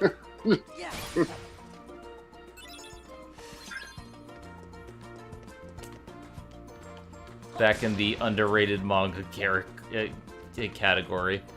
There's quite a few manga I remember reading as a kid that I just read at random, and then just no one talks about these days. For Urosawa, definitely check out Master Keaton. I saw the first episode. I did a review on the first episode. It was really good. Also, the manga's out too. It's actually pretty good. Also, it's got a lot of stuff that wasn't in the anime.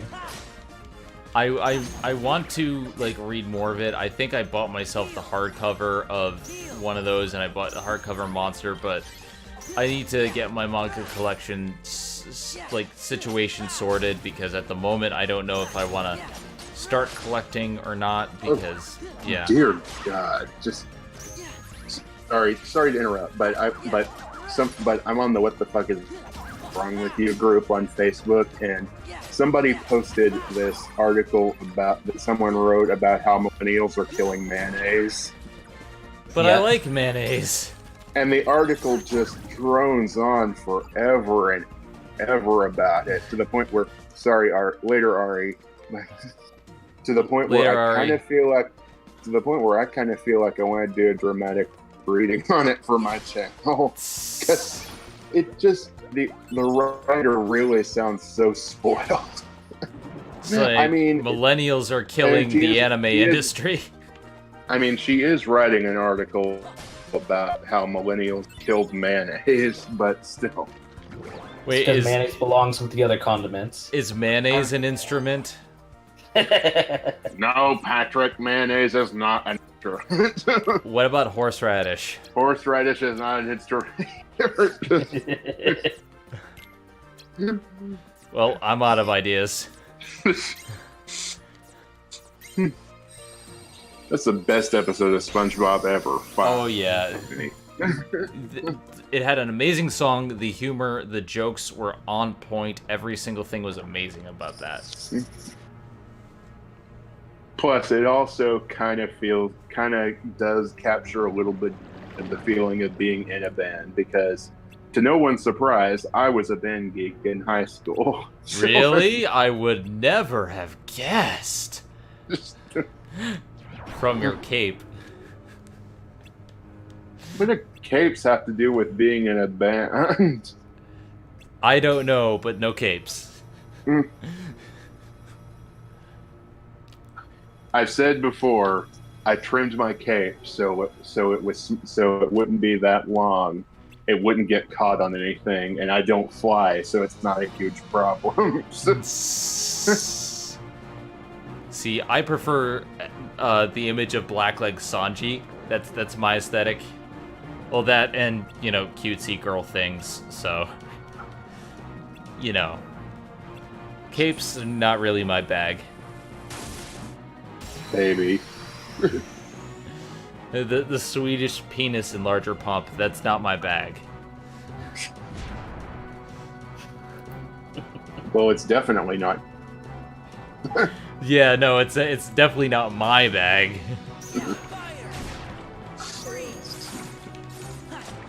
Alright, we're gonna fight this boss, and then I'm probably gonna... Spaceman already just posted, I still think the ending song for the next JoJo season is going to be Butterfly by Crazy Town.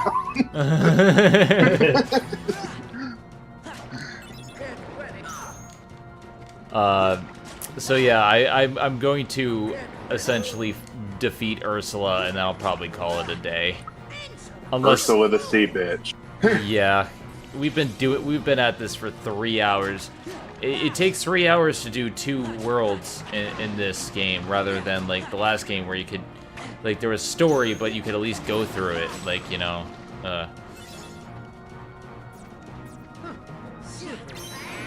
God I mean, damn. he's really not that far off, considering that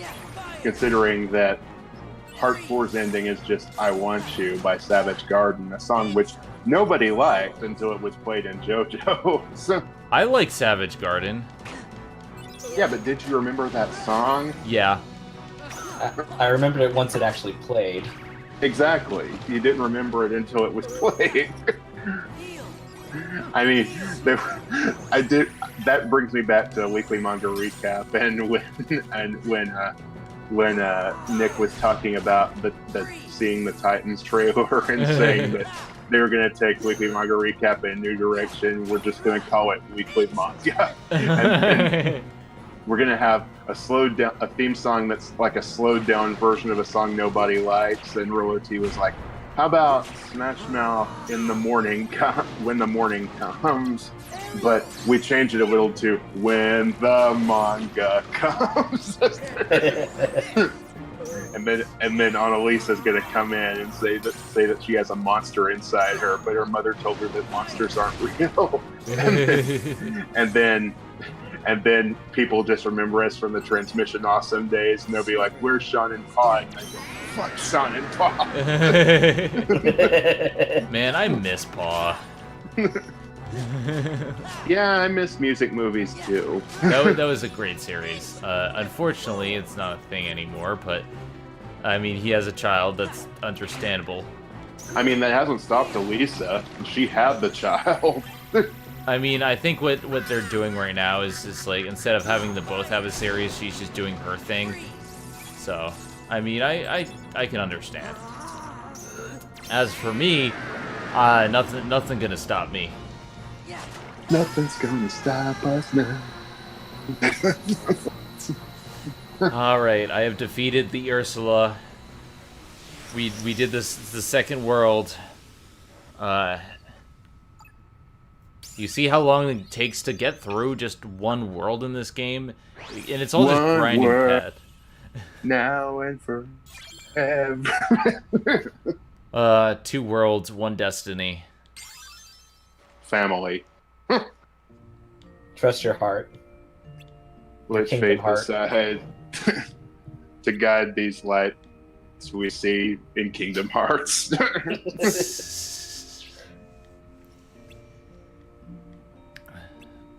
Well, at least we're a little bit further on. At least we're nearing the end game, I hope. I got the Ursula card. Draw! I got Ursula Caro! Ore no tan! Doro! next. You'll have to fight Ursula's Monster crazy Kano. sister. Oh god. We don't speak of that movie. Or the prequel. Or the TV series. No, the TV series was decent. The TV series was good. I remember liking it as a kid. Yeah, it was one of those shows that, because I was a young boy afraid of my masculinity, I watched it in secret, but still. It's funny, I didn't watch a lot of things in secret, but then again, I was still made fun of for the stuff that I watched. Alright, we are 12 hours, 45 minutes into the game. So we're on the 9th floor, 10, so 9, 10, 11, 12. So we only have about 5 floors left. Because of course it has 13 floors. Of course it does. Because Organization 13, you gotta have 13 floors. The 13th floor. I remember this book from when I was a kid, The 13th Floor, A Ghost Story. This is a 13th floor adult story. Oh, God. So what we're gonna do is we're gonna finish this up possibly in 2 or 3 streams. Then we have Riku's campaign, which takes about a fourth of the time that it takes to do Sora's campaign. So I should be able to beat it pretty easily. So either maybe 1 or 2, maybe 3 sessions. So if I play my cards right, I should be able to get... I should be able to get through this in 6 sessions. So we're about halfway there. Halfway there. Halfway there. I would like to thank my co-host for making this bearable for me in possibly the dullest Kingdom Hearts game to stream and play. Thank you guys on Twitch for tuning in, and thank you guys on YouTube for watching, even if it takes you a while to get to the episode. Thank you for watching it when it comes up. With that being said, I am Zenith Rule, and I will see you guys on the next stream, which is possibly going to be Wednesday, when we do Prince of Persia, but it all depends on if I have enough time. With that being said, I'm Zenith Rule. We'll see you guys next time. Watch out for snakes, and don't forget to believe in the heart of the cards. Have a good one, guys. Hey, this is Megami33. Thank you for watching Zenith Will Review. Don't forget to like, comment, and subscribe for more awesome videos. If you like what you see, check out the Patreon page at patreon.com/ZenithWillReview.